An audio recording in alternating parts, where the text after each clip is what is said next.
Hey guys, welcome back to another interesting story on what if Deku was the prison guard of forgotten gods. If you enjoy this video, please leave a like and also subscribe to the channel. So without any delay, let's get straight into the video. Izuku Midoriya was not what most people would call a strong man. The young scribe leaned backwards against the wall, panting raggedly, as he had finished an impossible task loading a full chest of trinkets and baubles, almost all of them metal, onto a shelf higher than his head. While 5 years of constantly moving tomes thicker than his chest had left him with more muscle than one might expect, he still knew that his limits were only somewhat higher than an average man of 18 years.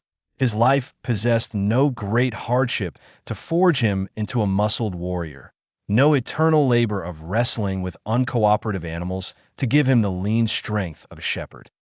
With a final mighty gasp, he got to his feet and headed back out of the basement. He locked the metal gate behind him. The basement of the manor served as a storage area for Wizard Night's riches, as well as any magical items not currently relevant to whatever work or research he may be performing. Keeping it tightly locked was required, for the theft of any of it was unthinkable. Quickly ascending the stairs, Izuku left the hallway he found himself in to make his way back to the library. Izuku had originally petitioned to be accepted as an apprentice wizard. To unlock the secrets of the arcane was all he wanted since he was a child. Dreams of becoming someone on the tier of Night Eye filled his mind, the ultimate expression of intellect. It had seemed like such a fulfilling idea. Unfortunately, he was quickly found to be without a scrap of magical talent. It was a rare thing to have, but his world still crashed down around him when he found out that he never cast even the most minor spell. It was all bad, he had to admit. Night Eye had still recognized his sharp mind and saw potential in other work. Izuku was taught to read and write and now made a modest wage making copies, keeping the library organized, and occasionally doing menial tasks. He opened the heavy door to his sanctum. The collection of knowledge in this room called to him, and if it wouldn't have worried his mother, he would have put his bed in here long ago. When he first learned to read and set foot into the room, he had promised himself that one day he'd read every book on the shelves. While he was a long way off, he had made considerable progress. By his reckoning, Izuku had read nearly a quarter of them over the course of his employment with the wizard. Hello, Recollections on Adaran History Volume 4. I'm back from the basement, he proudly declared to the open book on the desk where he spent most of his days. Sorry it took so long. Wizard Night Eye needed a really heavy chest moved, and I'm not great at that sort of stuff. Do you always talk to the books? Izuku screamed at the voice, not having been expecting its owner to be here at all, much less so near to him. He clutched a hand over his heart and turned to face her Karakoko Awada, Night Eye's only current apprentice. Awada, I'm sorry. I didn't know you were there, he breathed heavily, face red in embarrassment. The young woman smiled slightly in amusement. That was exactly an answer. He felt his ears burning. Yeah, since, I'm usually alone in here since Wizard Night Eye does his research in the lab, and you're doing, wizard apprentice things, he looked away from her. It was an understandable thing in his mind to talk to the books. It wasn't like he'd be talking to anybody else. I suppose as long as they don't talk back, you should be fine. Awada came to lean over the chair and see what was on the pages currently, a map of the nation of Atara, divided by county, and a brief summary of the economic difficulties suffered by each following a drought some 75 years ago. I thought that you'd be more interested in reading about heroes and battles than economies and farming troubles. Who wouldn't but if I'm going to read everything, it makes sense to do it orderly. SSO, I know where I'm at. He looked away. Awada was very attractive as a water nymph, river nymph, but the physiological differences between river nymphs, lake nymphs, and sea nymphs were incredibly minor, while they'd certainly be upset at you for mixing them up. Most of their traits were common between all subspecies. She trended more towards an ideal standard of beauty than most humans were capable of achieving. He had had a crush on her once, when he was younger, and hadn't he fully realized the sheer impossibility of that ever coming to fruition and given up on it. Still, he was bad at being around women at the best of times, much less one so supernaturally sculpted, feelings or no. Best of luck with that. I'd say you're a few decades out. She turned to him and held out a small box. Happy birthday. His breath caught. Why you remembered Izuku tenderly took the box. Master Night Eye did. He asked me to let you know you're allowed to leave early for the day because of it, and I had bought this a few months back.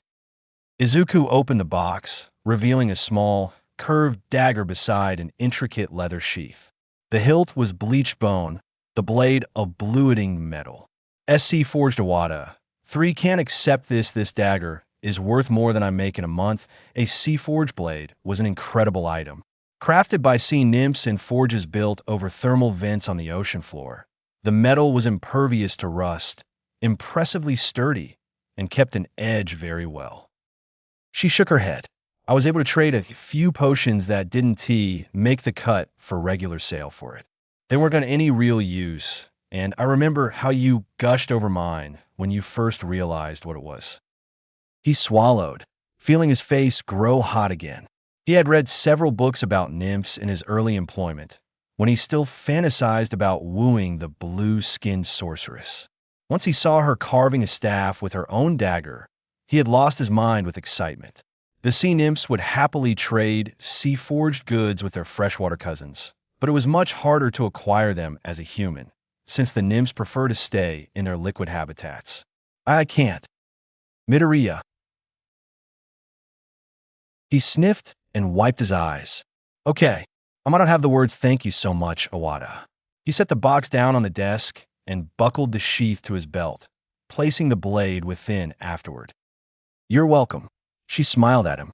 Even though he'd long since accepted the reality of his situation, it still made his heart speed up. I'll be gone for a few days.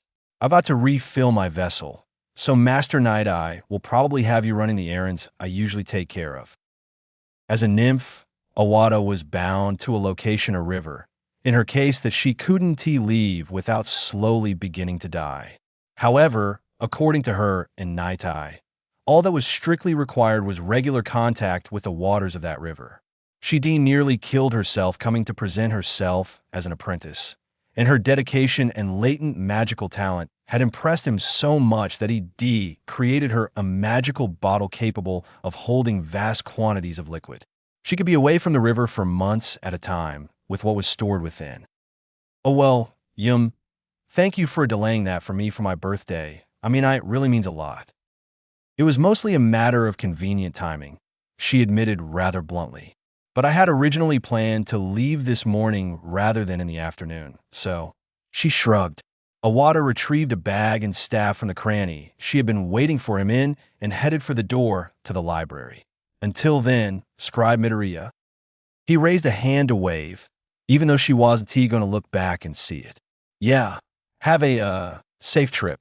Once she had gone, Izuku went back to his desk and placed a bookmark in the history book before shutting it. Guess I'll be seeing you tomorrow, recollections. His ears burned once more, acutely aware of his odd habit. He had planned to say more, but Iwata's observation of it made him self-conscious.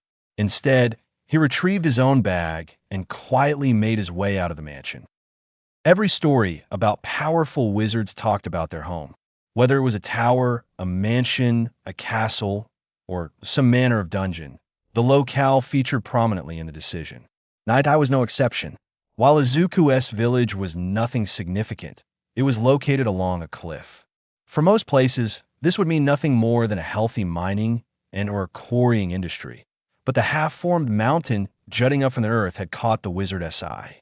30 or so years ago, he came in with a legion of masons and carpenters.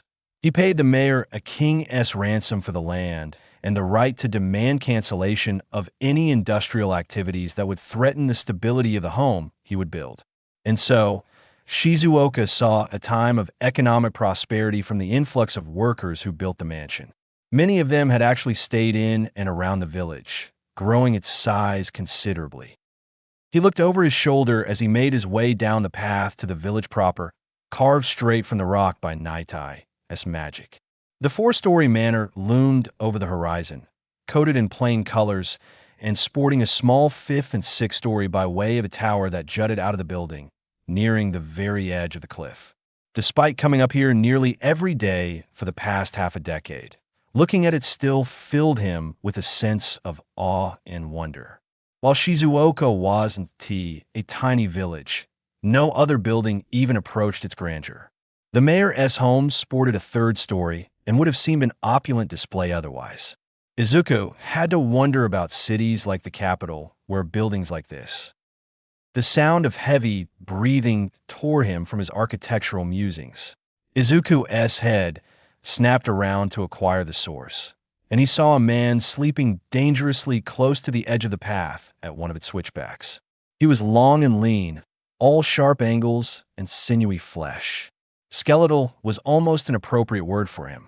A mop of messy blonde hair framed his face. In a panic, he dashed forward and grabbed the man's wrist with one hand, shaking his shoulder with the other. "Sir, excuse me, sir. I'm sorry for waking you. But this isn't a safe place to sleep." The man's sunken eyes opened, revealing a startling blue hidden in the shadows cast by his brow. "What's that now?" he asked groggily. "You shouldn't sleep here if you'd rolled over, or something bumped you." Izuku swallowed. "You'd have fallen off."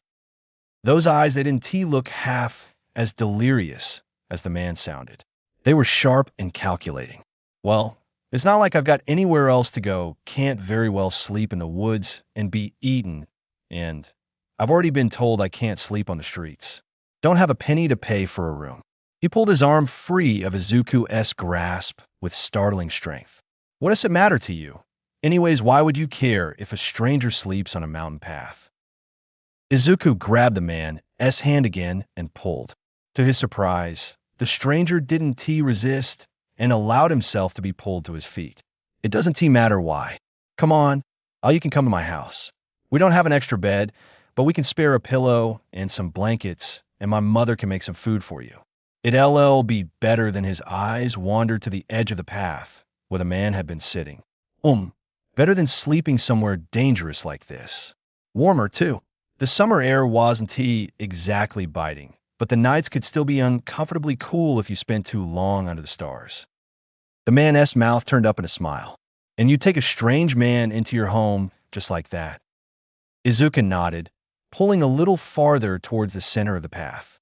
"Come on, we have to make it to the bottom of the cliff, but my house isn't far from there." The blonde man nodded twice.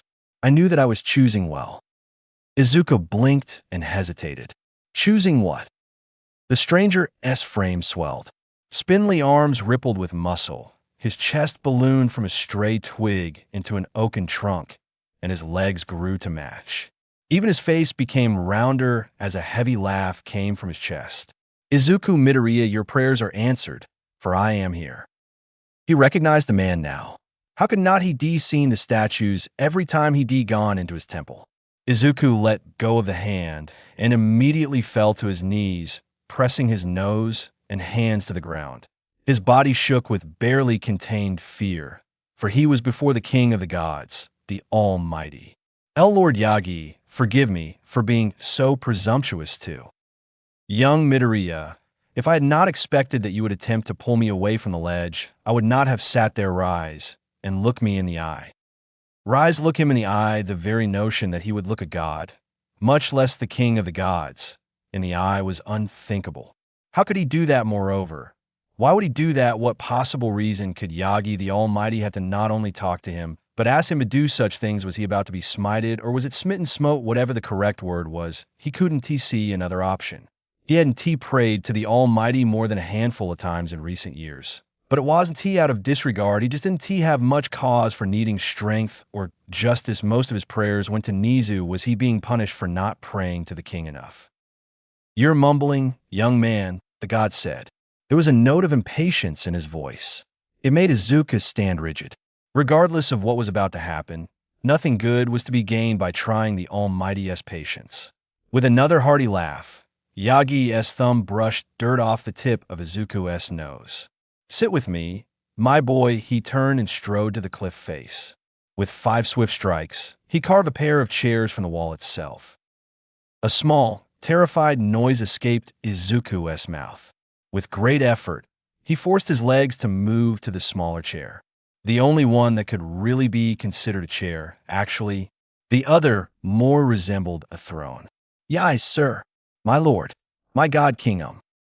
The king of all creation sat in the throne. It seemed appropriate in Izuku's mind. I would tell you to call me Yagi, but I already know that you would never. Sir will be fine. Tell me, how would you like to be a god? There was no preamble, no build-up to such a massive question. It could only be a joke. Did gods joke? Sir the Almighty was smiling. But it was the same smile he had been wearing since Izuku looked up. When no response was given, he took it to mean he was supposed to answer, joke or no. He swallowed. I don't think I'd be very good at it, my Elum. Sir, a humble attitude will take you far, young man. Tell me, in all of the books you've read during your days in Nitai's library, have you ever heard of the cycle of the gods? Izuku shook his head. No, never. I am not surprised. It's a most obscure piece of lore. Allow me to enlighten you. He lounged in his throne of stone. We're not the first gods, me and my siblings. In truth, none of us are even related. There is talk in the holy texts of brothers and sisters, but no common blood binds us. Certainly not with Nizu, Hano.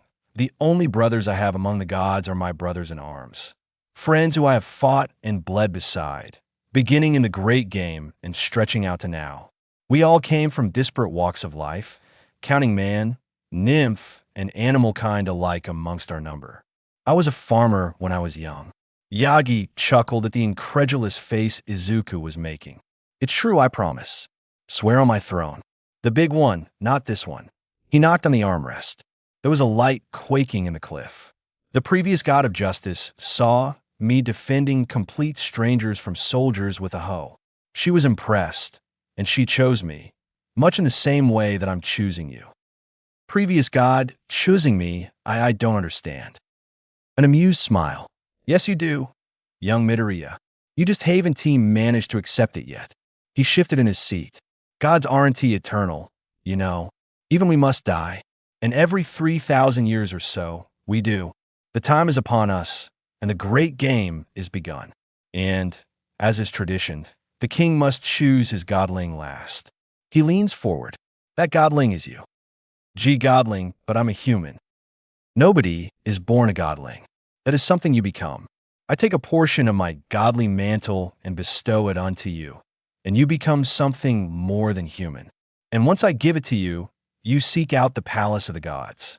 To enter with a vestige of a god within you is to become a god yourself. But to win the great game is to be the first to open the doors for whomever does, so becomes the ruler of the gods in the coming cycle. Izuku's vision was blurring. His breaths came in rapid gasps. This couldn't be real. Yagi the Almighty was here, telling him that he was to become a god, the god of strength, and justice, the next king of the gods. It was too much. He clutched at his chest, feeling sweat drip down his face. This couldn't be real. A massive force snapped his head to the side, leaving a sharp sting on his cheek.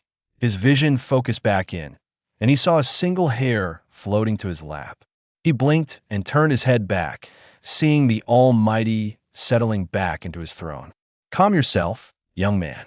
There is more to discuss, yet, and I'll not have you passing out until we're done. Yes, sir. Sorry. This is so much. I can hardly believe what you're telling me. It is much to learn and more to bear. For someone who has never set foot outside of Shizuoka, in particular, I understand the struggle. But you must also understand that this knowledge is nothing compared to the struggle to come. You must bring all your wit to bear and identify which of the godlings you will count as allies and which you will count as enemies. You must find the palace of the gods and be the first to enter it. Most importantly, you must prove yourself worthy of both the titles God of strength and justice and King of the gods along the way. You had a point in your earlier mumblings, young Midoriya, and it was one I had already considered. I have watched you for some time now.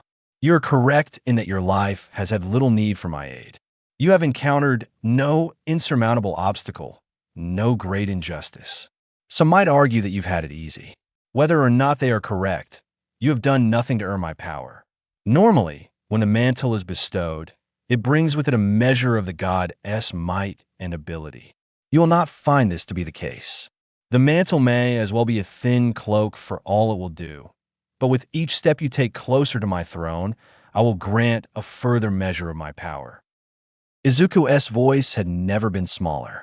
But if that's the case, why give me your mantle at all? I don't understand. The goddess face softened. Because you are good and kind, Izuku Midoriya. I have watched you show nothing but compassion consistently over your entire life, and compassion is one of the best traits that could ever be had by a god of either strength or justice, much less both. I've been alive for a long time, young man, and I have seen what happens when an untested person is given power. So, you will be tested. If you are found worthy, you will be given the power that you have earned. If you are found wanting, he sighs. When a godling is killed, their killer takes the mantle. Not ideal for one as powerful as mine, but these rules have been set in stone for far longer than I've been alive. Izuku already had to work to keep his breathing measured and avoid another reprimand. The addition of what felt like certain death into the equation did not make that task easier. But why me? There have got to be other compassionate people who have been tested. Because you are already the kind of person that I would like to see bearing my power. I suspect that, once you tread the path, your greatness will exceed what any other could hope to achieve. I have chosen you because I believe that when you step across the palace threshold, you will be the best of us. That was it, the final blow to his composure. To hear such a thing from a god. Izuku wept. It was obvious that Yagi the Almighty had no idea how to handle someone crying in front of him. It wasn't necessarily a bad thing, he was clearly trying, and Izuku appreciated it. Still, despite or perhaps because of his awkward comforting, it was far too long before Izuku was able to pull himself back together. The sleeves of his tunic were soaked through with tears, his eyes were red, and his voice hoarse.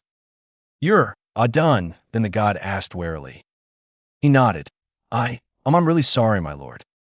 The correction was quiet and uncomfortable. Sir, right? Sorry." The air between them hung heavy for several moments. The young man's emotional outburst had completely destroyed the flow of the conversation. He was the first to speak again. "What about my mom? What about her?" "I'm just worried about her. It's not like she can't take care of herself or anything, but since my father died, it's just been us. I mean, I always knew that I'd leave someday, probably whenever I got married, but it's so sudden. And honestly, would she even believe me when I tell her why? That will not be a concern. You're not to tell anyone about your nature as a godling." His head snapped up. "What so? I'm just supposed to abandon her. You may tell her whatever you like when she asks why you must go. However, the trials before you include anonymity. You will keep your semi-divine status a secret under all circumstances, even from the other godlings. You will not be known for your mantle, but for your actions." "But my sir, how am I supposed to even start tracking down the palace of the gods if nobody can know I'm a godling? How do I ask the questions I need to ask? I took you for a follower of Nizu, young Midoriya. Are you trying to tell me you're without intellect and cunning?" The jab caught him entirely off guard. A challenge goading him to action. The restriction he placed was going to be difficult. Part of the tests, certainly, that much was obvious from the moment the Almighty stated it. Besides, it's not like many people would just have information about the Palace of the Gods if its location were common knowledge. Wouldn't everyone know about it? That meant that Izuku didn't need to ask questions to find it. Probably. Maybe some questions, but smart ones. The rest of the information can probably be found somewhere. But a good point was raised why the king, and not Nizu. The answer seemed obvious. There was someone smarter and more cunning. That wasn't important, though. What was important? Mumbling, Yagi chastised again. A small EP escaped his lips despite his best efforts. Right? Sorry. But still I can't just leave without saying anything to my mom. then I suggest you discover a reason to leave that doesn't involve becoming a god. He shrugged. Or you could spend the rest of your life in this little village, squandering the mantle placed upon you. There's no time restriction on reaching the palace, but the natural end of your life, if you aren't up to the challenge of being there first. Sir, you keep taunting me. That is correct. Young Midoriya, you're complacent. You like your simple life. Reading books all day, twisting your mind around events long since past, and knowledge that will never matter if you never leave this sleepy town. Ambition for ambition's sake is dangerous, but sloth is every bit as much. After all, nobody ever became a god without aiming high. He looked down. You keep saying that like I'm just going to agree. What if I wanted to stay here? I mean, from the sounds of it, being a godling is pretty dangerous already if I'm going into it without anything. It sounds like I'm the most likely to die in an already lethal line of work. Because you never really stopped wanting to be a wizard, young Midoriya. I can't give you magic, but I can give you the greatest adventure you'll ever have the chance to embark upon. You'll have a chance to do something that will change the face of the world and better the lives of all the people you cross paths with. Make no mistake, this line of work is very lethal, but you must consider the caliber of people that have been chosen by the other gods. Many are fine folk, but already among them walk a murderer, a warrior with no regard for people, and a man who walks with monsters. Should any of them have their way, or the worst come about for unrelated reasons, the next cycle of gods could be an undesirable bunch. It was probably intentional that Izuku's first thought was what kind of a world that would be. What kind of world his mother would have to live in. Countless other innocents crushed underfoot by the will of uncaring gods. And then the idea of him standing against the tide of darkness, even though it was an unsubtle manipulation on the part of the Almighty. He felt it. Walking up the cliff that first time, wearing his dreams of wizardry on his shoulders, imagining how being Night-Eye's apprentice would be. That 13-year-old boy was the flint, and Yagi was the steel. Izuku caught fire. The god beamed. There it is. All right, so I can't tell anyone I'm a godling, and I don't get my powers until I earn them. He took a deep breath. I can do that. There's probably something I can use to point me in the right direction in Wizard Night-Eye's library. The problem is finding it, though I'll have to check against the index, see if I can find something relevant. It won't be perfect, not all the books are in there, but it'll be a start. Once I find whatever it is, I pack my bags and set off after giving the wizard my resignation and saying goodbye to Mom. Izuku punched his hand. Okay, I can do this. The Almighty's smile was bigger, now almost Erdo-ear. One last thing before you go. He reached into a belt pouch and withdrew a key of simple design, wrought for what looked like silver. The scribe took it with a puzzled look. A key for the palace gates. No, the gates will open to your will. This is a key to grandmother's house. He gasped, nearly dropping the key in the process. He snatched it from the air before it could tumble down the cliff and stowed it in his bag. The ring holding various keys to Night-Eye's palace would be too obvious a place to keep such an important item. He'd de-secure it more properly later, maybe with the box that Iwata's gift had come in once he could retrieve it from his desk.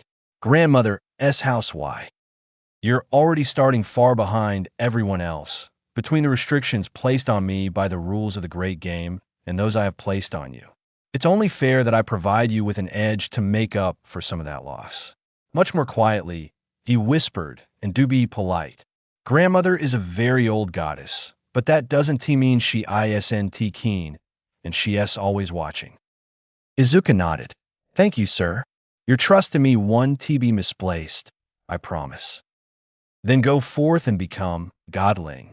Yagi the Almighty placed a hand on Izuku's shoulder. A chill ran through his body, and then nothing. But that was almost to be expected, since the mantle wasn't coming with any power. And happy birthday. Enjoy it with your mother. It was a strange thing to hear from a god, but perhaps no stranger than anything else that had happened since he had come down the cliff. Yes, sir, goodbye. He turned to leave before hesitating and facing back. And thank you, I can't thank you enough. There was nobody there, In that briefest of moments, the god had made his departure, silent as a cat. Izuku didn't need the lantern to see his way up the cliff. He walked the path twice a day, almost every day for just under 5 years. It wasn't an exaggeration to say he could have made the trip in his sleep. Still, the sun wouldn't be up for some time yet, and he wasn't about to be the first godling out of the great game because he slipped and broke his neck. He left early for 2 reasons. The first, obviously, being an early start to his day in the library. With Awada gone, it's likely he'd have many more tasks than normal to complete, which meant less time scouring the Wizard-esque collection for hints about the Palace of the Gods. The faster he found what he needed, the sooner he could resign and get moving. All Izuku knew was that he was the last godling picked, which didn't inform him how much longer the other godlings had been on the task or how much headway they'd made in that time. The second reason was a bit harder to stomach. He was avoiding his mother. While celebrating his 18th birthday with her had been great, the lie was always in the back of his mind. It wasn't even an overt lie. He was never asked if anything significant had happened, or if he had learned anything interesting that day, or if he had casual conversation with any gods lately. It was just a day to celebrate another past year. But the lie that this was a normal day, that this was how things were going to continue to be, that nothing was about to change the fact that he didn't say anything ate at him. He couldn't but that didn't matter. Inko thought that everything was the same, and it couldn't have been more different. The throne and chair drew him out of his mind. They looked different in the pre-morning light. Or lack of light, really. The shadows cast by the lantern-esque light made the larger seat seem even more imposing than it was, the dim visage of its back seeming to stretch until it found the cliff again. Izuku's place, in contrast, still maintained its modest size. The darkness almost made it look smaller, but the whole of its bulk was still clearly there, like it was kneeling before its superior. In a strange way, seeing them scared Izuku. Before now, it could have all been some weird dream, maybe induced by mixed potion fumes. It would be ridiculous to think that, of course, but there was something there that could have cast doubt. Seeing the Rakian chairs was definitive. What happened yesterday was real. He was a godling. He swallowed his fear and diverted from the path. He placed a hand on the throne. "I'm not afraid of you," he said to it. "I'm not afraid of what you represent. I'm going to find the Palace of the Gods, and when I do, I'm going to come back and sit here. You'll see how afraid I'm not." The throne looked at him menacingly, its face shrouded by the shadow of Izuku's arm interposed between it and the lantern. "Today is the first day of the rest of my life. A long, strenuous life, full of challenges fit for a god." He swallowed. "Gotta get out of my head. I'm not afraid. I'm not." It laughed at him silently. He turned and began following the path once more. The windows of the mansion were all dark. Wizard Night-Eye hadn't risen from sleep yet. It was impossible to tell whether that was because he simply hadn't woken yet, or because he had stayed up far later than normal working on some arcane project. Izuku had known both to be the case in his time working for the man. Once or twice, he'd left and come back the next day, only to find the wizard exactly where Izuku had left him. On another day, this might have made him ponder what odd traits and behaviors he would have developed as a wizard. Today, he retrieved his keyring and opened the heavy front door. He locked it again behind him and hurried across the hall to the library. The lantern was placed on his desk. Grandmother's key was put in the dagger box and tucked safely back into Izuku's satchel. Recollections on Adarin History Volume 4 was returned to its location on the bookshelves, and Izuku went to the great lectern at the center of the room. A book that looked as thick as Izuku was tall rested upon it. This was the index, the tome that Wizard Night-Eye used to document and organize his library. Most of its pages were empty, leaving room for more entries to be added as the collection was expanded. It was complete some books had escaped cataloging. Even the wizard knew that. With a collection this large and a dedicated library staff of one man who only just reached the age of majority, it was almost impossible that everything would be properly documented. Okay, where to start? Well, let us check under gods. With great effort, The book was turned back to the G section, and the word gods was found. Several dozen books and their approximate location in the library were listed, and Izuku got to work. Several hours, and not nearly enough books. Later the sun shone brightly through the windows. Izuku knew he wouldn't have found the answer by now. He actually didn't expect to find even a hint of it for several days, but it was still frustrating to try to move through a thick book with expedience, while also absorbing enough information that he'd know whether or not it might contain a sliver of knowledge about the palace, and then make no noticeable headway towards his objective. He had stopped to take a brief break. His eyes were sore from reading small writing by lantern light, and the change in ambient light by the sunrise wasn't helping terribly much while his eyes were trying to adjust and continue reading at the same time. Even though he wasn't engrossed in text when it happened, he still jumped when the library door opened. He turned to see Wizard Night Eye staring at him, brows furrowed. "When did you arrive?" The question made Izuku's hair stand on end. He'd never been asked that question before. "Not here. I came in a little before sunrise." "Why didn't you know that?" The wizard scowled. "I don't know. You are remarkably difficult to see today.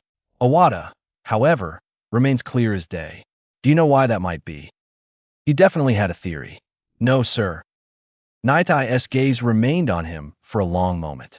"You aren't the only thing clouded. All visions of my home are dark and uncertain. You've not disturbed the reliquary." Izuku shook his head furiously. "No, I haven't been in there since yesterday afternoon, and even then, I didn't touch anything. I just put up the chest like you told me, and I left." His expression became doubtful, but no response was given. Night Eye turned from the door and strode away, letting it fall closed behind him. Izuku wasn't sure to make of the behavior, but decided against doing anything else. He was certainly under scrutiny now, and to continue rummaging through the library at random would only invite more suspicion. It'd seem unfair. Izuku hadn't done anything wrong. He had a strong suspicion that something about the mantle he'd been given was what was interfering with his master's foresight. But that wasn't his fault. It was a decision he had made the decision, but it's entirely likely that the Almighty would have given him the mantle regardless, based on how that conversation had been going. Besides that, however, he'd taken no action against the man. But then, who or what else could have caused such a thing to occur, especially if Owada was still visible to his divinations? He did seem the most likely culprit. It wasn't long before the robed form of the wizard returned to the doorway. "It is as you have said. The reliquary is undisturbed save for the addition of the chest, which is where I instructed you to place it. What have you done here today? Take me through each action you have made." This was a line of questioning that was likely to become quickly uncomfortable, but he couldn't very well rally against it. Not a word had gotten out of Izuku's mouth, however, before he heard a sharp knock from the front door. Night Eye's head whipped around, his eyes narrowing. It made the scribe's blood run cold. Wizard Night Eye had never failed to foresee a visitor. "The door, please, scribe." Night Eye's voice was quiet. He drew his robes around himself and held out a hand. A staff shot into it from elsewhere in the house. Izuku swallowed. He had never before had occasion to see the wizard in a fight, and suddenly, he was very keen to never have the experience. He swiftly made his way out of the library into the front door, lest he earn a remark on his slowness. As he approached it, the knocking came again, causing him to flinch. However, he could feel his master's eyes boring into the back of his head and recovered quickly. He opened the door. On the other side was a young man, likely of a similar age to Izuku. He was tall and wore fine, dark pants with a white shirt, the sleeves stained from travel. A leather breastplate and modest pauldrons of the same material sat over the shirt, nicked and dirty, clearly well used. Even from the opposite side, his thick backpack was obvious, though the items that drew Izuku's eyes the most were the ornate short sword at his hip and the glasses that sat upon his face. Clearly a wealthy man to afford such things. It occurred to Izuku at about this time that he never greeted a guest for Wizard Night Eye and hadn't the foggiest idea what he was supposed to say. he settled for. This is the mansion of Wizard and Naitai. State your business. The man gave a sharp bow. His voice was stern, but pleasant. Greetings, my name is Tenya Ida of House Ida. I apologize for arriving unannounced, but I have come to seek an audience with the wizard for matters of grave importance. The overbearing pressure he felt trying to figure out a response to the request didn't speak well of his odds at leading a gaggle of children, much less the gods. Please wait here. I will confer with my master. In return, he hadn't meant to make the question. What even was protocol in such an instance? Visitors were always expected, whether or not they were announced. Night-Eye generally didn't involve Izuku in the process at all. He just stayed in the library. I understand. Thank you for your time. Izuku awkwardly shut the door and walked the 20 feet to where Night-Eye stood. I want to talk to you. He says it's a matter of grave importance. I heard, the wizard replied. I can't see him. Do you think that it's a trap? Describe him to me. Izuku related the man's appearance faithfully. After a moment of quiet consideration, he nodded. I'll be in the parlor. He then turned on a heel and strode confidently to the aforementioned room. Izuku returned to the door and opened it. Wizard Night-Eye will, see you now. Please follow me. He moved to allow Ida entry into the manor.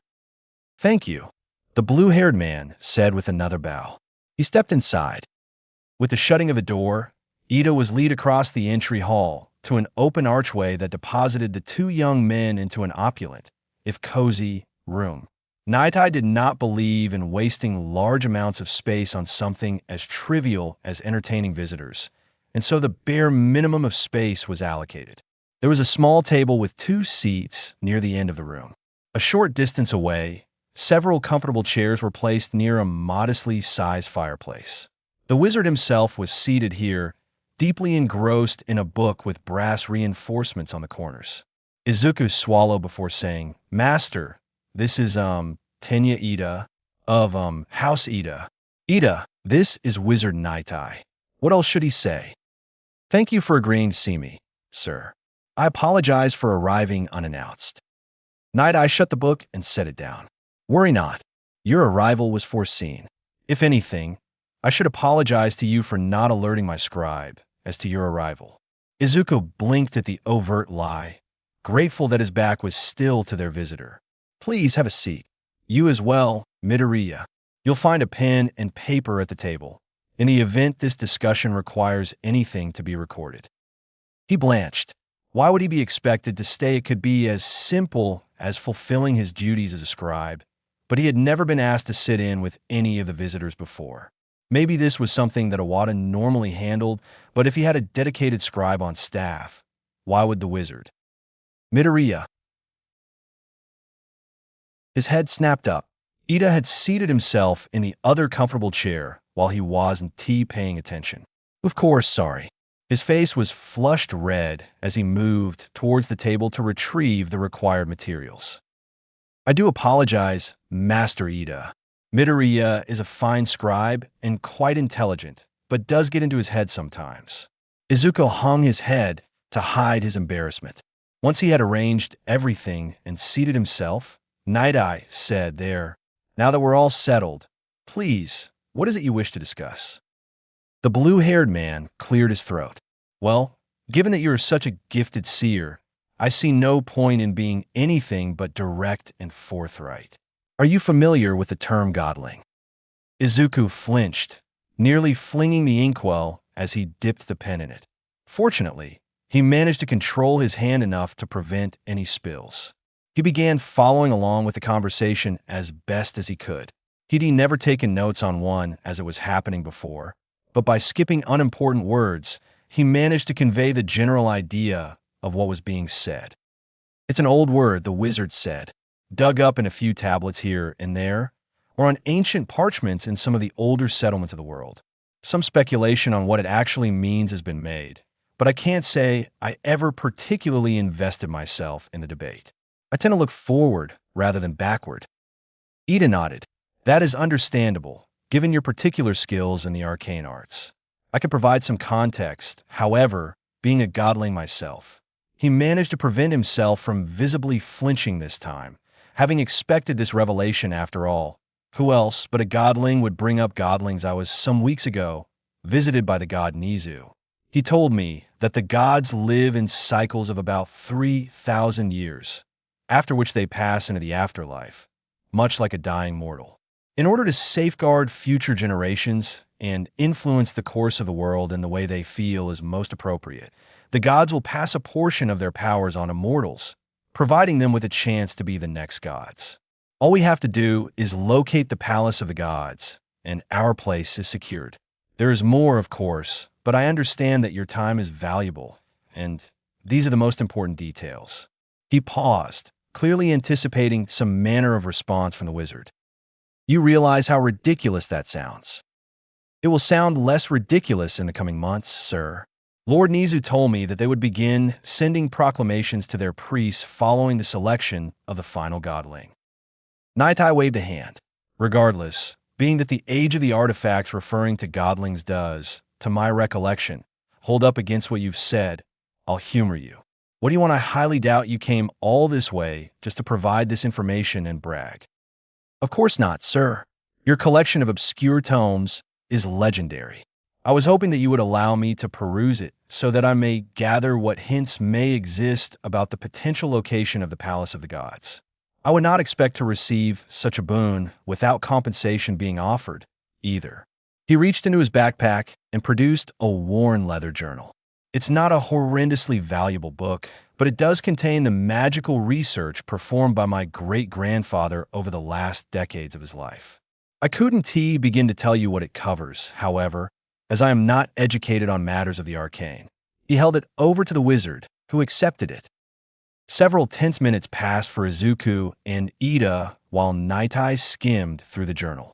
He didn't linger on any particular page for long, but he took his time making his observations. The godlings did lock eyes once during the time. He was an expert on people, but he could tell what was going on in Ida's head even from his seat. The man was incredibly anxious, a mood which Izuku was no stranger to. The set jaw, slightly heavier breathing, and trace beads of sweat rolling down his temples made it clear. Finally, the wizard spoke.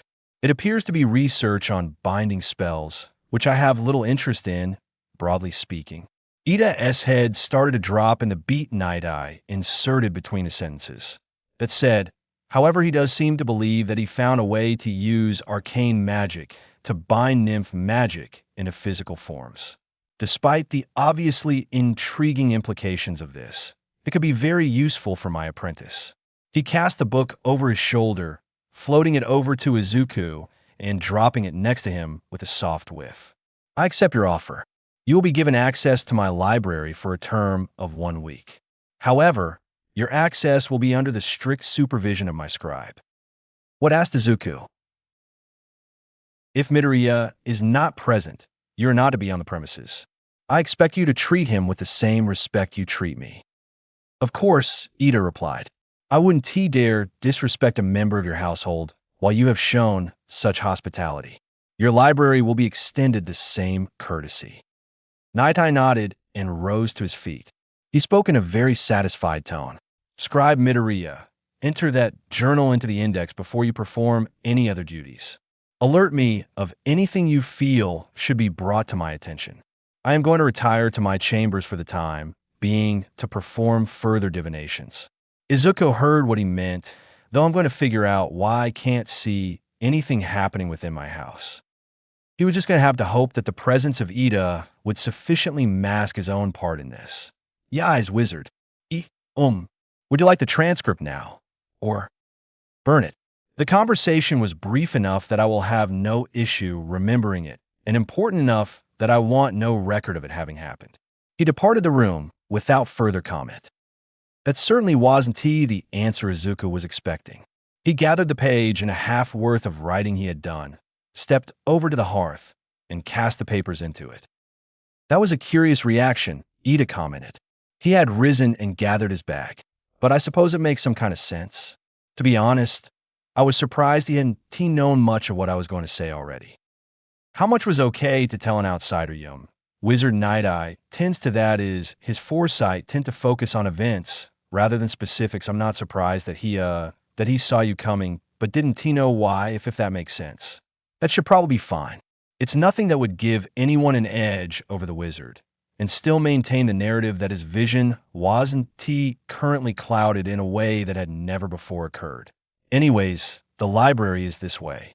He took the journal from its resting place and led Ida across the hall. The library door had been left open from his previous. Oh no.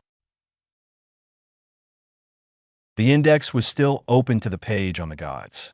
He had put most of the books back, but a few were still out. Would that be enough to give him away? He couldn't be found out this early. The Almighty would be so disappointed in him if his secret were discovered not just the day after he had been given the mantle, but almost immediately after meeting another godling. He'd have to move quickly. The path was easy. He knew where everything on his desk was by heart. He had left the pen and ink he had used during the meeting in the parlor, but he had some on his desk. Izuka knew exactly how he would move to swiftly grab them, then move to the index. It would also let him cut Ida off from approaching the tome first, as a bookshelf partially occluded the route and would prevent two people from walking abreast to get to it. Then, he'd just have to quickly flip to another page. Where would he categorize the book normally? He'd give it more thought, but this was urgent. He needed to look calm, collected, and like he knew exactly what he was doing so that nothing seemed out of the ordinary. He'd put it under magical theory. Maybe another category would be more appropriate, but he'd have to review them before making a decision otherwise, and one slightly miscategorized book was nothing against having his godling nature revealed. Don't you think, Midoriya? Izuka blinked. Ida had been talking. What had he said? There was no way to know. He had been too deep in his own head to hear a single word of it. How to best play this off, he set the journal down in some of the limited free space on the great lectern, using the rest to give a safe distance between the books and the inkwell. Sorry, what was that I was thinking about where in the index one was going to put the journal?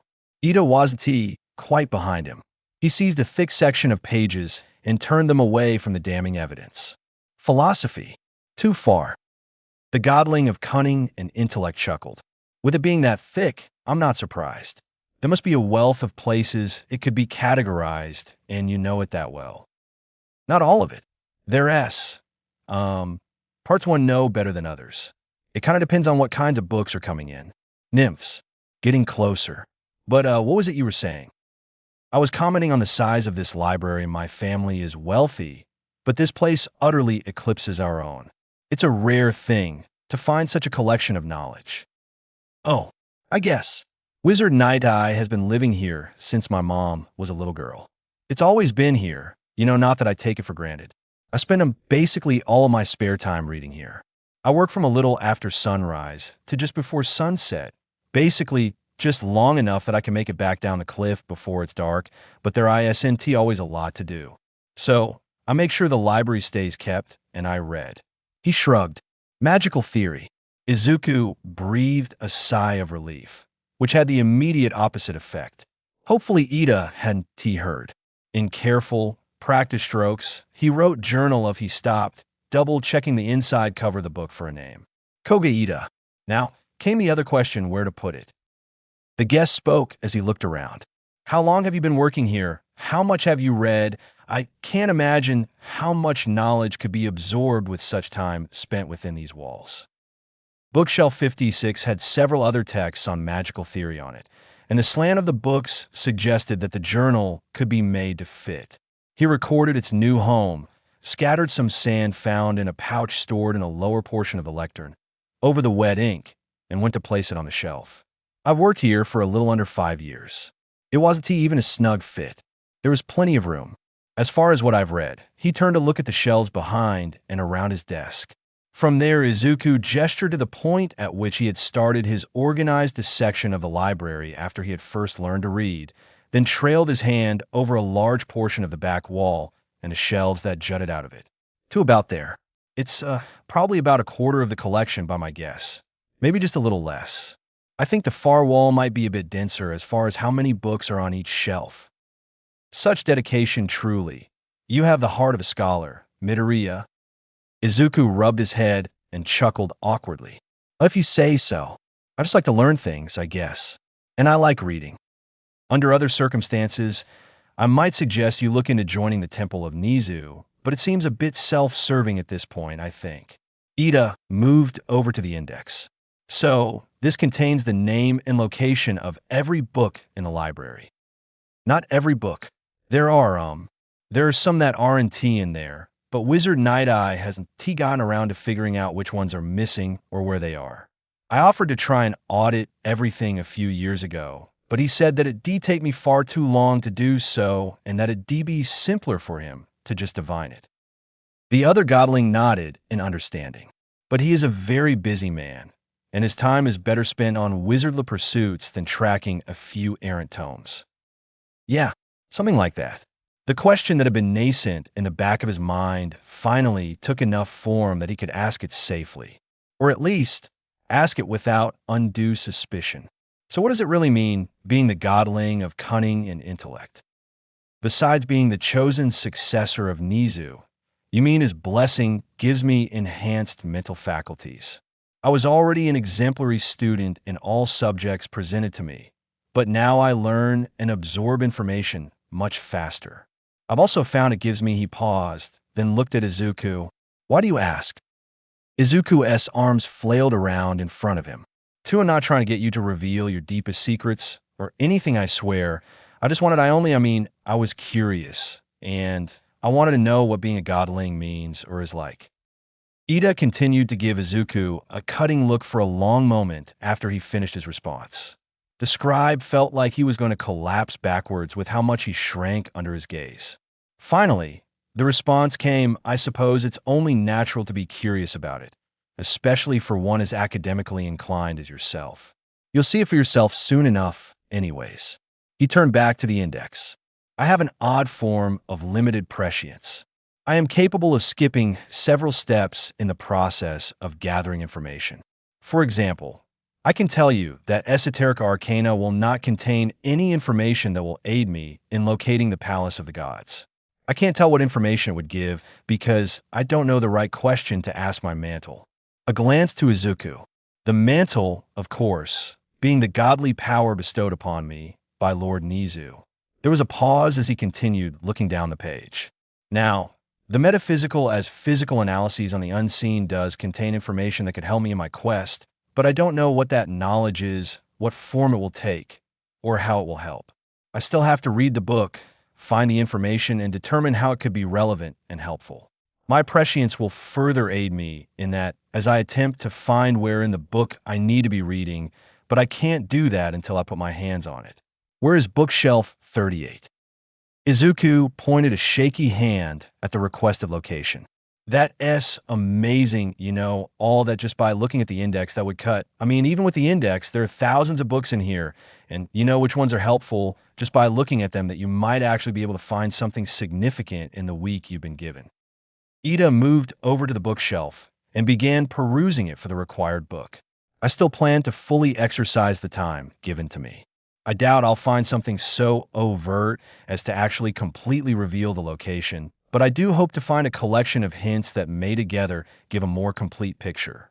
Regardless of what is found in the coming days, every minute in this library will further the advantage I can gain. A sudden pang of guilt hit Izuku. The advantage I can gain.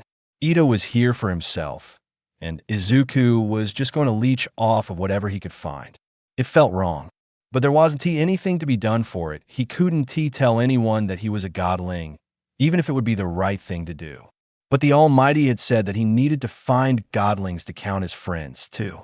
How could he do that without being honest with them? Why would a godling travel around with someone they thought was a regular mortal? He didn't have answers for these questions right now, but they were important questions. He had a week to figure them out. How can I help, he asked. With your prescience, I'm not sure what I can do. I want to help you, but that is a conundrum. ISNT at the blue-haired man mused. He plucked a book off the shelf, opening it about halfway through. Give me a moment to think on it. After a moment of what appeared to be study, Ida began flipping through the pages in large chunks before pausing, then going back through the pages he had turned through. The process repeated several times in smaller degrees until he landed on a page and stayed quiet for a long time. He grinned somewhat ruefully. Not all of the unseen can be perceived even with magical aid. The ever-elusive palace of the gods, for example, has never been seen by mortal eyes. No amount of scrying or divination can penetrate whatever veil shrouds its location. In this author's opinion, this is because said veil will only part under the gaze of the divine.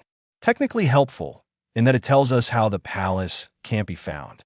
He shut the book and placed it back on the shelf. Like I said, it is limited prescience. Lord Nizu stated that my mantle wouldn't give me any answers but would help me find answers faster. Ida returned to the index and began looking at the other books filed under magical theory. As the day progressed, they fell into a sort of routine. Ida would sort through sections of the index, calling out books that triggered his mantle-esque ability. Izuku would then retrieve them, and when they had several to go through, the godling of intellect would step away from the lectern to discover what information was contained in the tomes they found. These were few and far between, and it took some time to go through the list. He explained that he did have to internally voice the question for each title he found, and while that didn't take long, small amounts of time did add up. They broke briefly in the afternoon to retire to the kitchen on the second floor, where Izuku prepared a small lunch for them and Naitai. Though his portion was left on a table outside of his chambers when the door was shut, he was not to be disturbed. Ultimately, as the sun began to hang low in the sky, they agreed that it would be a good time to stop. They managed to clear through several sections of the index, though less than a score of books were found that merited actual investigation. Many repeated the same information, either by chance or by direct reference to another work, and little of it was truly helpful. The most useful pieces of information they found were that the palace was likely a real, accessible place in the world, rather than something seated entirely on another plane of existence, and that the first book had only provided mostly correct information. This last revelation was what they discussed as they left the mansion. According to the book, there was a man who claimed to have been taken to the palace of the gods by Nosferatu. The god had been beaten in a game, and the terms of the agreement dictated that the man could retrieve his deceased wife from the afterlife. Therefore, he had seen past whatever power hid the palace from mortal sight. And the only way I can see it working is that he was able to see the palace because he was with Lord Nosferatu. That is a sound assessment, I think. Assuming that there isn't some more complex method by which the ability to see it is determined, either being a god or in the presence of one, seems like a reasonable catalyst for the lifting veil. I mean, assuming that it is true. That had been bothering Izuku since they had encountered that particular piece of lore. Just because someone claims to have seen it doesn't mean they did, you know? I don't believe that should be a cause for concern. My prescience has yet to lead me to something overtly false or detrimental. I believe that if there were no truth in that story, I would not have registered the book as helpful. I guess you know more about how your powers work than I was sure what else to say. A companionable silence settled between them. They were partway down the cliff when Ida next spoke. Midoriya, I appreciate your assistance in this matter. Izuku wasn't so socially stunted that he didn't hear the but. However, it seemed polite to let him get there on his own. Yeah, no problem. Just part of the job, you know. His companion nodded. And it is admirable that you perform your duties with such vigor and efficiency. But can I trust you not to speak of this to anybody? Yeah, I wouldn't tell anybody about this. He chuckled anxiously. I mean, even if I did, who would believe me? That comment did not land well, judging by the frown it evoked. Midoriya, I am serious. I'm taking a great risk by involving you so closely in this research. I know that the terms of my access to Naitai's library require you to supervise, but letting you help is another matter entirely. I make greater progress by doing so, but it also introduces an additional point of failure in my plans. Do you understand? He looked down. Sorry, I was trying to sound like I was taking this seriously. I know what a big deal this is. For you, he added quickly. It's listen, I never talk about this with anyone. Even if someone showed up at the mansion after you left and asked, I wouldn't point them at the books you had found. I'd supervise them if Wizard Naitai told me to. But his tongue felt dry even thinking about the lie he was getting ready to tell. You're giving me the chance to be involved in the biggest thing to happen since, well, I mean, as long as we really have history for. I didn't even know about those tablets and stuff that the wizard was talking about when you first brought it up to him. And the gods have been the gods for as long as anyone alive can remember. So I guess what I'm trying to say is that he wasn't sure how to finish that sentence. I'm not going to tell anybody because I plan to stab you in the back with this information by trying to get to the palace first wasn't exactly an option. It didn't exactly feel just either. Why? Lord Yagi, you want to test me, but I don't see how I can pass the tests. I can't act justly here unless I tell him, but if I tell him, I still fail. It's quite all right. I think I understand. The comment surprised Izuku, snapping him out of his reverie. Ida had a smile on his face. You aren't a particularly adept speaker, Izuku Midoriya, but I can sense your intentions. You have no intent of selling me out, and you understand the gravity of the situation. He put a hand on the scribe's shoulder. I appreciate your candor and your support. Both are welcome after spending so much time by myself. The words sank to his stomach faster than if he had swallowed lead, threatening to tear it even farther down deeper into his body so that it could catch up with his diminishing self-respect. How long have you been by yourself? I've been a godling for almost 2 months now. It took some time to get my feet under me, but once I did, I set out to gather what information I could. Perhaps a month and a half of travel by this point. My family's estate is some distance from here, in Shinyu, well past the capital. It's just been me since I departed. Izuku looked out over Shizuoka, his eyes homing in on his humble house. I can't imagine being away from my family that long, he finally said. He was going to have to start imagining it pretty soon, but his mother had been a fixture in his life for so long. Something about not seeing her in the evening just didn't sit right. It's hard, Ida nodded. Ayami hesitated. I suppose I was very close to my family. It'll all be different now, of course, but it's a higher calling that I answer. The pain of separation can be endured. Another silence, this one much more awkward than the last, settled over them. As much as Izuku wished for it to break, the way it did made him curse the desire in the first place. I was quite curious about these chairs on my way up the cliff this morning.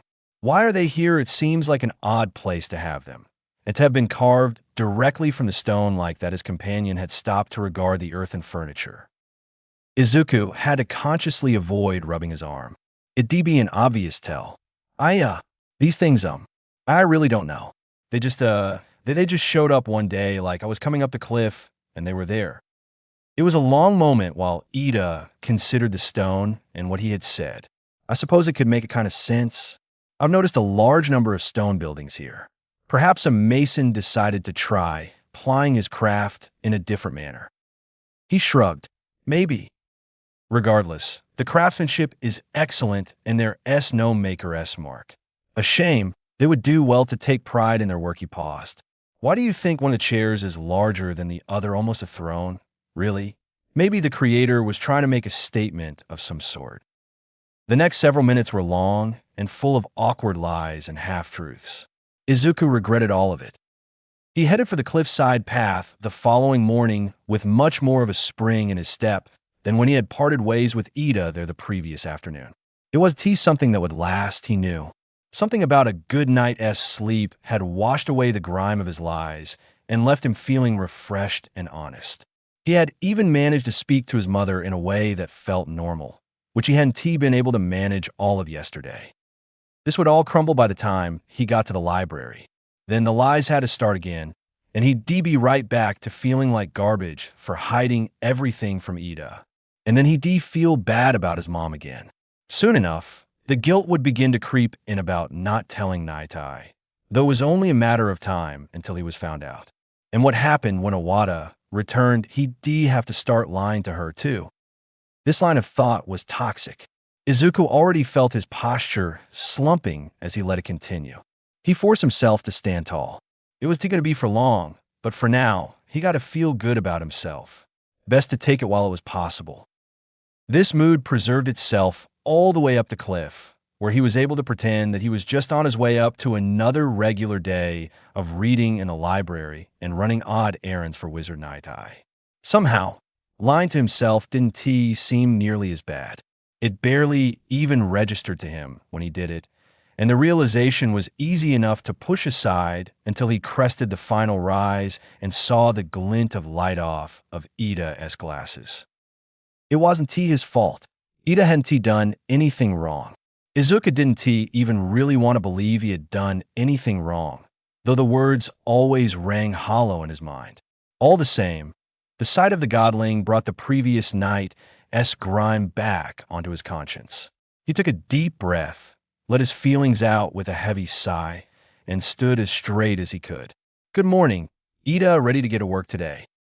The blue-haired man looked up from the journal he was writing in and smiled. It was stowed in a pocket on the side of his backpack. "Good morning to you as well. Midoriya, I am indeed ready to continue going through the Wizardess library. I feel that our continued investigation will yield only more useful information." His brows furrowed at the slightly unnatural cadence of the words, but he decided to say nothing on the matter. Instead, he retrieved his keyring and unlocked the door once he reached it. "Well, let us get started then." As the door opened, he was greeted by glistening letters hanging in the air, forming words shortly within the threshold of the house. Still divining. "Do not disturb." It was an entirely unfamiliar sight. Wizard Night-Eye had done this before on occasion, though it had been some time since he had last decided to deliver a message in this manner. What concerned Izuku, however, was the word "still." The wizard was always very precise and deliberate in his messages. The word had been included because it would be significant, which meant that he was trying to tell Izuku something specific. Still, the immediate meaning he took was that he had never stopped, which would have Night-Eye nearing his 20th hour of non-stop divination. That couldn't be good for him. But why say something if he simply wished not to be disturbed? The message would have said so. Ida was a known quantity at this point, so the message couldn't be plain about what it was saying. There had to be a reason that it was important for Izuku to know that the wizard hadn't stopped. It'd be one thing if it hadn't included the instructions to leave him be, in which case it could have been a request to be checked on for whatever reason.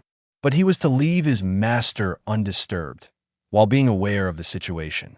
Under more normal circumstances, whatever passed for normal when one worked for a wizard, at any rate he would have assumed that something was coming. Whatever it was, it would be within the scribe's ability to handle, and the wizard needn't be troubled by it. But Night-Eye couldn't see the house right now, or either of the godlings within it, unless something outside the house was seen. Maybe he and Ida were meant to handle it, but what would? "Is something the matter, Midoriya?" He jumped. He must have been mumbling. Whatever hidden meaning the message had would need to wait. He knew that Night-Eye had been hard at work and that he wasn't to be disturbed. Those were likely the most important things to keep in mind for now. Whatever else would come later, and he would face it through the lens of that information. No, just curious about what he's divining, is all. Sorry. Izuku finally stepped through the doorway, passing through the hanging words. As his hair and face moved through the letters, the weak magic binding them to existence was disrupted. The message fell apart and disappeared. Despite his growing apprehension, the morning passed without incident. Few books were found by Ida's mantle, all of them reiterating information they already had in some form or another. The lack of progress should have been more expected. After all, not all the books in the library could be expected to have relevant information on such a specific topic that mortals largely had no real ability to engage with. Even with the setting of expectations, however, Izuku found himself disheartened. Despite it being only the second day and possessing such an advantage as the prescience gifted by Nizu, he wished for more. He wanted to find the key piece of information and be gone, racing off to the palace. Eureka! Ida's sudden exclamation brought Izuku's mind back to the present, as did the clatter of the other godling's chair as his sudden rise knocked it over. Midoriya, I found something fantastic. The spine of the book in his hands declared its identity as mythology of the stars. What is it? He moved closer to see what the book said. It's such a small detail. It's no wonder that I never thought of it before. It's just the stars. We take them for granted. Listen, on the constellation of the chariot, named for the apparent spokes of a wheel around a central star. The heavenly movements of the chariot represent the eastward travel of Nosferatu as he brings the souls of the dead to the afterlife. This is the passage my mantle pointed me to, which must mean that this is true. Izuku's eyes widened. The gates of the dead are on the grounds of the palace. That means that the palace is found to the east. Ida nodded vigorously. Of course, there is so much east that it's impossible to say precisely where it is. But this is a workable lead, a starting point. He laughed for pure joy. This is more information than we've ever had before. He couldn't help but join in the laughter. Just moments ago, he wished for that key piece of information.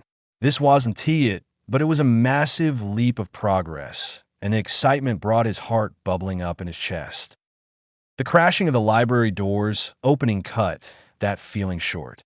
Wizard Night Eye stood in the portal, expression entirely unreadable. "Leave," he commanded. "What?" Izuku squeaked. Ida bowed by what looked like pure reflex. "Sir, I apologize if I have offered some offense." "What?"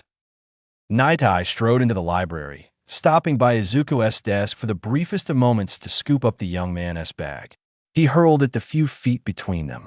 The impact wasn't staggering, as the bag wasn't incredibly heavy, but he was so unprepared for the projectile that he nearly lost his footing anyways. "I said leave. Both of you. Now." "Master, Must I repeat myself a third time?" The wizard's voice, often as quiet as it was stern, bellowed out across the room. Izuku's body began moving before his mind had finished assessing the order.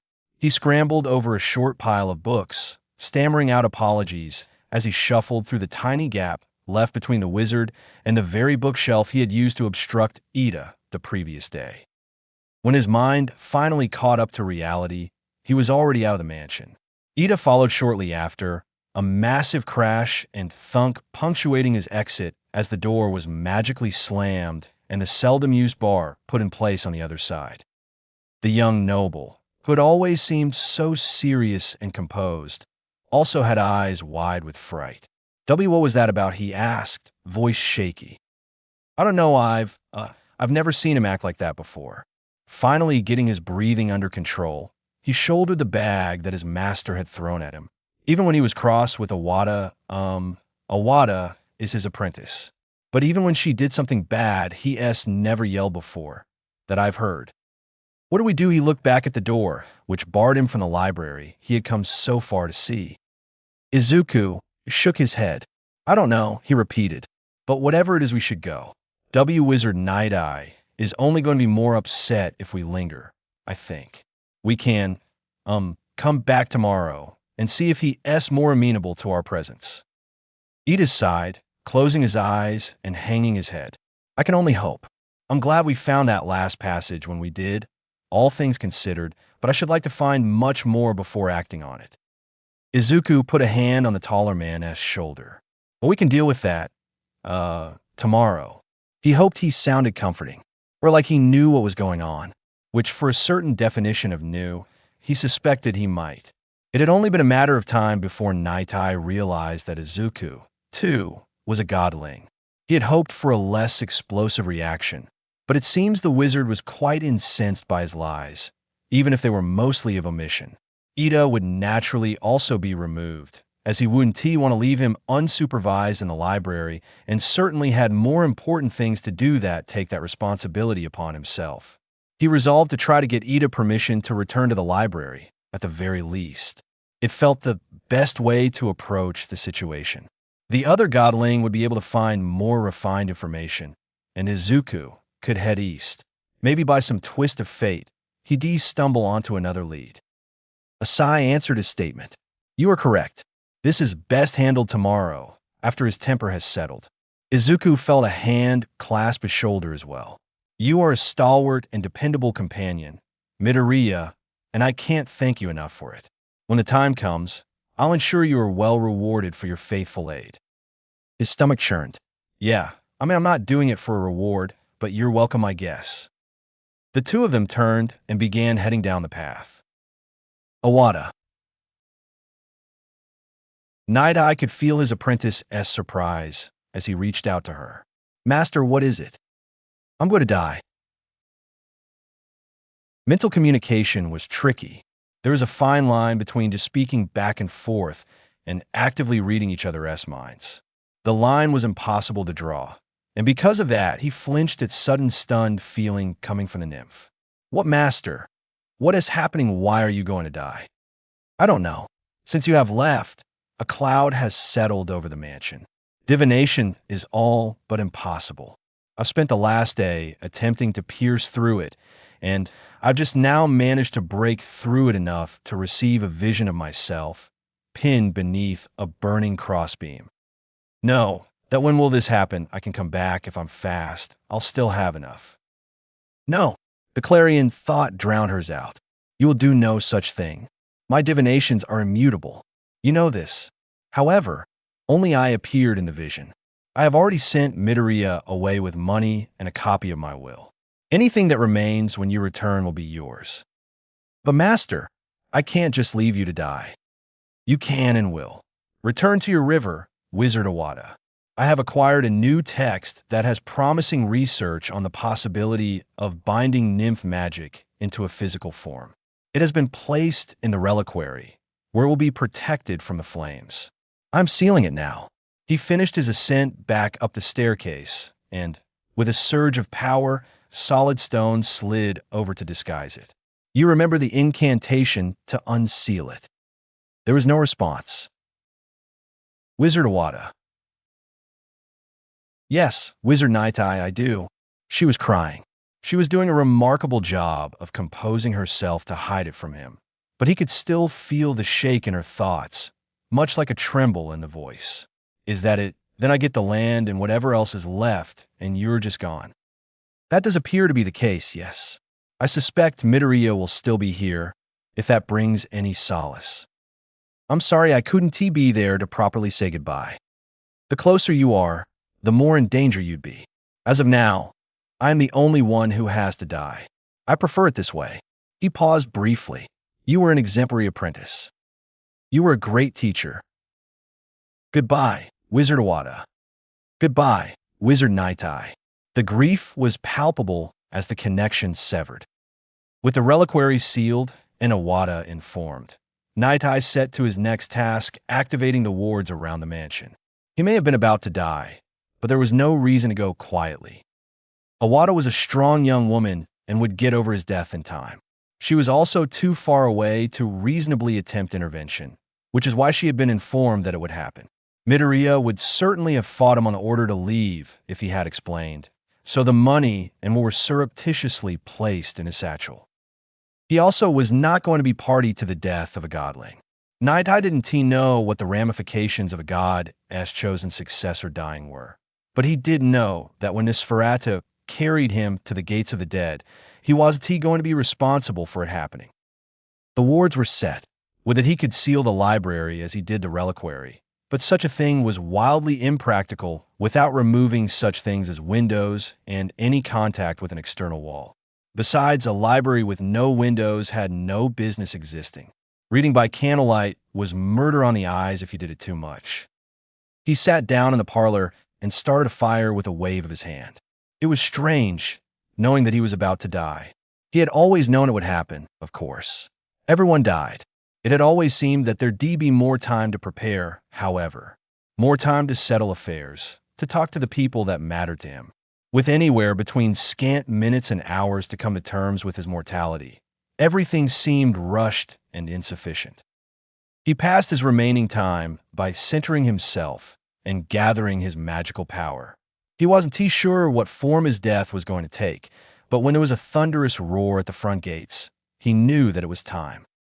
Night Eye held out his hand and summoned his staff from its resting place nearby. With it in hand, he strode out to meet his fate.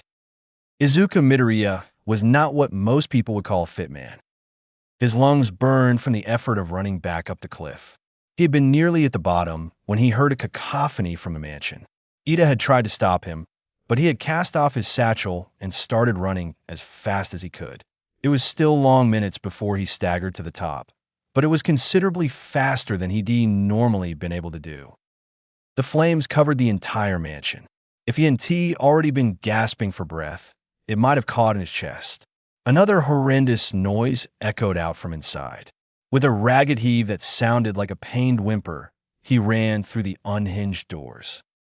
The high ceiling on the first floor was helpful because the smoke hadn't quite gotten low enough to obscure his vision. There was a level on which he wished it had, though, because the first floor was a wreck. Walls were demolished, debris was scattered everywhere, and the ominous creaking suggested that the ceiling wasn't handling the weight of the upper floors very well. "Master," he called out, coughing again. "Master, where are you?" That same noise assaulted his ears again. Another chunk of the wall came down as a bookshelf was hurtled through it and directly towards Izuku. He dove out of the way and it sailed out the door. "Midoriya, you fool," came Night Eye's voice from somewhere in the library. "I told you to leave. What moronic impulse brought you back?" "And Master," the noise I could hear it from. "Midoriya, you gotta be fucking kidding me this time." The noise was followed by a loud crack and a massive tumble of caving in architecture. "Finally took you long enough, bastard." Izuku's eyes widened. That sounded final, and he didn't care for that one bit. He staggered back to his feet and drew the sea-forged dagger that Iwata had given him. "Master," he yelled, moving towards the library. As he came through the hole the bookshelf had come through, he saw a figure backlit against the fires. He was rooting around a bookshelf, grabbing books, glancing at the spines, and either stowing them under an arm or tossing them behind him. His shirt was mostly destroyed, and his body sported some minor burns, but his pants were intact and tucked into sturdy leather boots.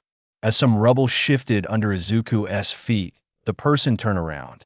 Red eyes stared at him from under a mess of spiky blonde hair and above a malicious grin. "No fucking shit. Deku in the flesh. What the fuck do you think you're doing here?" If the face hadn't told him who this was, the nickname did. "Kakin." There was a cracking noise from one of his hands. "Don't you dare call me that," he roared. "You don't get to come in here and use some dumb kiddie nickname to talk to me. You are so far beneath me, now more than ever." He coughed as he stumbled off of the unsteady pile of debris, dagger held shakily before him. "Why are you doing this? Why would you attack Wizard Night Eye?" he demanded. His eyes scanned the room, try to locate his master. "You want to bow when you hear this? I'm the next god of war," Kakin laughed maniacally. "So, I'm serious, on your knees, bow down and worship me, and I might just let you live." Izuku recoiled in horror, his attention drawn back to the blonde. It made uncomfortable amounts of sense. That would mean that he was here for the same reason as Ida, for knowledge about the location of the palace. But to go this far, Bakugo had always been an angry person, but he never would have thought his childhood friend would resort to murder to get what he wanted.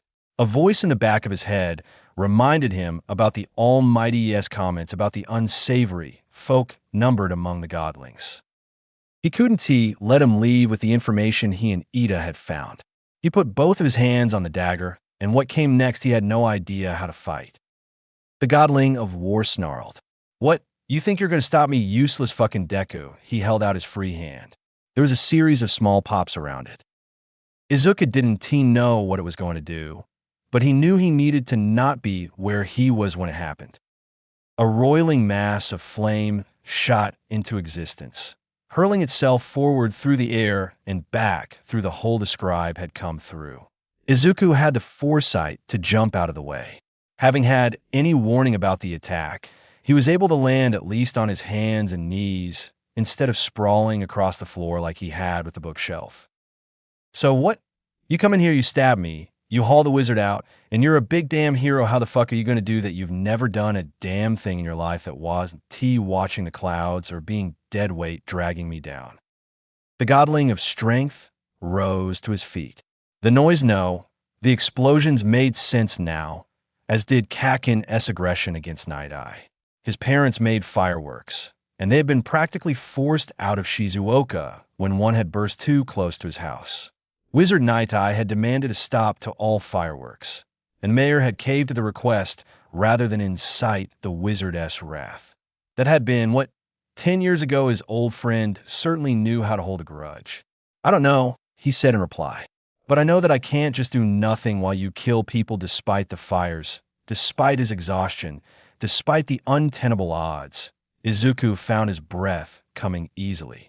His legs felt strong, and his arms steadied. His eyes flicked over to where he and Ida had been keeping books earlier. The nook was untouched by the chaos, the fires still far from it and the chair still laying on the ground. Bakugo had noticed the glance. He followed it to the small piles of books. "What? Are those important?" or something. His mouth turned up into a grin when he saw Izuku flinch. "Well, I'll make sure to take them when I'm done with you." Another explosion ripped away from the godling of war. Izuku dodged closer this time, close enough that he felt the heat of the fireworks on his arm. No, his tunic was on fire now. He didn't have time to do anything about that. He threw his whole body forward, shoving the tip of the curved blade towards the stomach of the man he once looked up to. The response happened so quickly that he almost didn't process what happened. 1 second, his dagger was inches away from Kakene's stomach. The next, he had missed entirely. A hand grabbed his arm and threw him. His whole body tumbled, and he heard the dagger clatter off somewhere ahead. He collided with an upturned bookshelf, pain shooting through his back. "You've never even held that thing before, have you?" his opponent asked with a mocking laugh. "Don't forget, Deku, god of war. That means that I'm just better than you at fighting." Footsteps came closer as Izuku struggled back to his feet. "I mean, not that I need that kind of power to be better than you, but that means a useless nothing like you doesn't even have a chance." He finished writing himself. "You can't just do whatever you want with that kind of power, you." A swift punch to the gut cut him off. "I could do whatever the fuck I want," Kaken said in a low, dangerous voice. "I really would have let you live if you had gotten on the fucking ground and prayed to me, but I gotta say I like this way a lot better." Izuku looked up from his doubled-over position to find a hand in front of his face. It popped, then roared.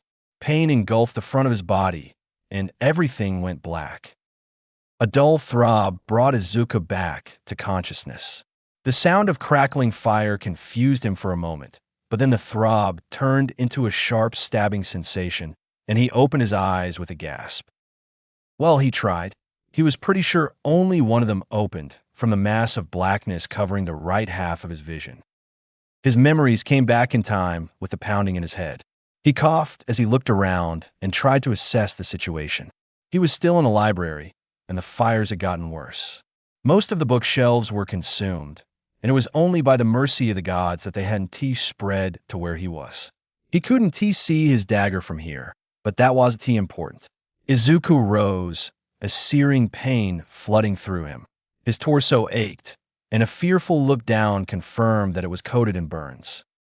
Kaken was nowhere to be seen, and neither was Night Eye. He scrunched up his face, causing the pain there to intensify. Where could the wizard have been? How could he figure that out? The lowering smoke and raging fires didn't leave him with much time. He had to think. He needed to stop and approach this rationally, but he feared he didn't have the time. That didn't matter. All that mattered was finding Wizard Night Eye. He had come into the mansion. Everything had been on fire. He heard Night Eye, and then Bakugo from the library. The bookshelf, then the crashing. The crashing, something had collapsed, something big. Maybe part of the ceiling. Izuku looked to the ceiling first, but the smoke obscured it. The library actually occupied 2 stories of the house, so between needing to see higher and the fires being more intense here, it wasn't a likely avenue. With that failing, he began to limp around, trying to find some evidence of the ruin that had surely claimed his master. No, not claimed. Disabled. Night Eye wasn't dead. Midoriya. Izuku's brow furrowed. That wasn't Night Eye's voice. Who else would be calling his name? Midoriya, are you in here? He could barely hear the voice over the fires. Who are you? Called back. It's Ida, where are you? Ida. Of course. Ida. What had taken him surely. He could have matched Izuku's pace up the cliff, if not beaten him. Why was he arriving so late? Izuku shook his head. It didn't matter why he was delayed. He was here now, and he could help. Library. A moment later, he saw the other godling enter through a less blazing portion of the wall. He was shirtless, missing his backpack, but had something tied around his face. Midoriya, come this way, you need to get out of here. I have to find Night Eye. I can't leave without him. Are you mad this whole building is on the verge of collapse? Izuku turned away to continue limping further into the library. I might be, but that doesn't change what I need to do. A glint of light caught his eye from a pile of scorched wood and paper. Damn it, Midoriya. He heard the sound of shifting rubble as Ida come past the entry point he had chosen. The burned and battered scribe found his dagger to be the source of the reflection that caught his eye. It was partway wedged under a destroyed bookshelf. He gingerly used his foot to pull it out, wincing at the pain, holding his weight on a single leg broad. Careful to avoid the blade, which was surely hot enough to burn his skin at the slightest touch, he grabbed the handle and slid it into its sheath. The bone wasn't much more comfortable to hold, and it sported some char of its own. As Ida cleared through the last cloud of smoke separating them, his eyes went wide, and he gasped in horror. What happened to you? Godling, he croaked back. Night Eye, where is he? You are in no condition to be looking for other people. He shook his head. There was a crash, something fell. He has got to be under it. Ida's eyes drifted behind him. With exasperation, he said, there is some masonry on the other side of that bookshelf. You stay here, I'll look. Okay. Izuku shook his head and turned to go in the direction that the other man had been looking. A hand grabbed his shoulder. He tried to stifle the cry of pain, but it still came out. The hand immediately retracted. Midoriya, if you can't handle me touching your shoulder, you're in no state to help Night Eye. He continued to move forward and started to speak, but at that moment he rounded the bookshelf and saw it. Stone was scattered along the ground from where a crossbeam's weight had torn it from the weakened ceiling. The wood itself was half consumed by fire, and Night Eye's body was charred and burning itself. And oh, he cried. It's too late for him, Ida yelled. Come on, we need to. Izuku had already pushed past his companion to get to the part of the beam that was not yet burning. He knelt to get his arms under it, causing pain to flash up from all around his body. While he did, Ida's arms wrapped around his chest, hoisting him up onto the taller man's shoulders. Izuku screamed. Everywhere Ida touched, it felt like fire licked over his body. I'm getting you out of here. But Night Eye. He's dead, and you will be too if we don't get you out of here. Rhythmic jolts of pain shot through him as Ida made his way out of the burning library. He feebly kicked and screamed, begging to go back to save his master, but he drew ever further away. Within moments, the failing interior of Wizard Night Eye's mansion gave way to daylight. Izuku hardly noticed. He sobbed and cursed for being forcibly taken away. We need to get you help, Midoriya. The other godling spoke in a more level tone now that they were drawing away from the fire. We're in town. Can I take you? Is there a healer? Soft weeping was the only answer that was given. Izuku, Midoriya. The voice was commanding now but distant. I need you to answer me. Is there a healer I can take you to? It took a long moment for him to answer. Away from the danger, the pain was becoming more intense, and it was increasingly hard to think. A healer. Yes, you're covered in burns, and you have other injuries. Other injuries, what his head was swimming. Where is your healer? The question was forceful this time. Forceful and irritated. Heat bake. There's in my bag. There's a silver key put in the door. The door, what door? The door, he repeated. Any door. Door with a key. His voice grew quieter as he talked. The blackness marched from his right eye to his left. No, Midoriya, do not fall asleep. Gotta sleep, he mumbled. Door key. The blackness claimed him again. Izuku woke up to the sound of his stomach growling. In those brief moments before he fully realized that he was conscious and able to move, he was exceptionally confused. His eyes didn't quite open, so he didn't know where he was. He didn't know where he'd been. All he knew was that he was comfortable, warm, and ravenously hungry. He was able to sit upright before he managed to open his eyes. The room around him was unfamiliar. It was clearly made out of logs rather than boards, though the furniture seemed almost ornately carved in comparison. A thick, quilted blanket was draped over the bed, with several others folded neatly on a nearby chair. Other hallmarks of a wealthy person's bedroom were present: an armoire with brass fittings, a standing mirror, and a chest of drawers with gold handles among the more prevalent. A basin with a washcloth and a chamber pot rested next to the bed. As he processed his surroundings, a trickle of memories began to surface. He gasped and clapped a hand over his right eye. Half of the room went dark. Izuku released a shuddering sigh of relief. A downward gaze found his torso covered in bandages, clean ones, thankfully, but an alarming amount of them. "You'd best not get out of that bed, young man, or I'll be quite cross with you," came an aged voice from beyond the closed door. What Izuku muttered. He furrowed his brows as he tried to place the voice. It didn't sound like anyone he knew, and he desperately fought against his still-waking brain to create a working understanding of where he was and who could be talking to him. Before the godling could follow that train of thought to conclusion, the door opened. An exceptionally short, elderly woman came through the door. Her hair was up in a bun, and she wore a simple white robe. In her hands was a tray with bread, a cup of water, and some manner of soup. "You've been unconscious for over a day now, so I don't want you getting out of that bed until you've finished everything on this tray." She had to stand on her toes and reach to put the tray on his lap. "But don't rush to eat it all. Either I don't need you throwing up all over my blankets, and you don't need to be throwing up after recovering from your wounds." He swallowed and fought the urge to immediately tear into the food. "Thank you." His voice came out in a whisper. He coughed to clear his throat. "Thank you," he said at a more normal volume. "Of course, dear." The old woman pulled one of the unused chairs in the room next to his bed and sat down next to it. "Now, I'm sure you're very confused. You must have a lot of questions." Izuku nodded, gently nibbling on the piece of bread. It was soft and surprisingly fresh. How he hesitated to even ask the question. "How bad was I?" "Not so bad that you were beyond my talents. But I would advise against fighting the godling of war with nothing but a knife you've never used in the future. You were burned all over, with cuts from where he blasted you through bookcases, and you're right, I was an absolute mess. Let us not even get started on the internal bleeding." She saw the realization on his face before he had a chance to act on it. "Don't you dare start bowing and scraping, young man. If you want to show deference and respect, then you'd best keep on eating that food." "Ah," but he sighed. "Thank you, grandmother." "You're quite welcome.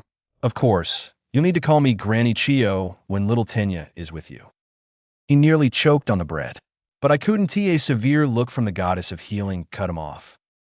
"Well, since you had him bring you here, he had questions about why a normal scribe would have a magical key that makes doors open to the home of an old lady with healing powers. In order to keep you from having to break Yagi-S rules, I told him that I was Naitai-S grandmother. It certainly did the job of explaining the key's existence, and should head off any questions about how I managed to heal you so easily." She crossed her arms. "I don't terribly like lying, but I told Yagi that I'd look after you, and it'll be much harder to do that if other people are suspicious of you being a godling." Izuku wasn't sure how to respond to that. To buy himself time, he took a drink of water. "Thank you, I guess. I don't know how I mean, my mantle didn't really come with any power, so I don't know what I'd do if you hadn't tea." Grandmother scoffed, but her face was soft. "Well, I was about to leave you all on your lonesome like some other gods I know." His discomfort over the jab at the king of the gods must have been visible, because she continued, "He's a fine leader and all, and he certainly keeps the more excitable gods in line, but Yagi-S just a bit full of himself. I'm much older than he is, so I like to remind him that he doesn't always know best. He's listening now, I'm sure, wanting to see how the two of us interact." The green-haired godling looked around once more. A change from this rather awkward topic seemed in order. "Where are we? Anyways, I know we're in your house, but we're nowhere near the palace, if that's what you were wondering. Other than that, I don't think it particularly matters. It's a far place from anywhere else, and the only ones likely to stumble upon it naturally already know where it is. He set down the remains of the bread and began working on the soup. It was mostly broth, with a few small vegetables floating about in it. And what about Ida is it okay that he knows? I don't think it'll be a problem. He is not likely to realize just how far away from civilization we are, because no matter how you leave, if you've come in by that key, you'll come out where you entered from. And besides, I would never refuse care to someone brought to my door. I would prefer if you found other ways to heal mortals, but if it's that or death, I'd rather see them than have them get an early visit from Nosferatu. Any godlings you want to bring here are welcome, as long as they're willing to behave themselves. We'll just tell them the same thing I told Tenya. Speaking of, where is it safe to talk about this ISNT he here somewhere? No, I sent him away shortly after he brought you to me. Told him that his concern was admirable, but his constant pacing and questioning was a bit much.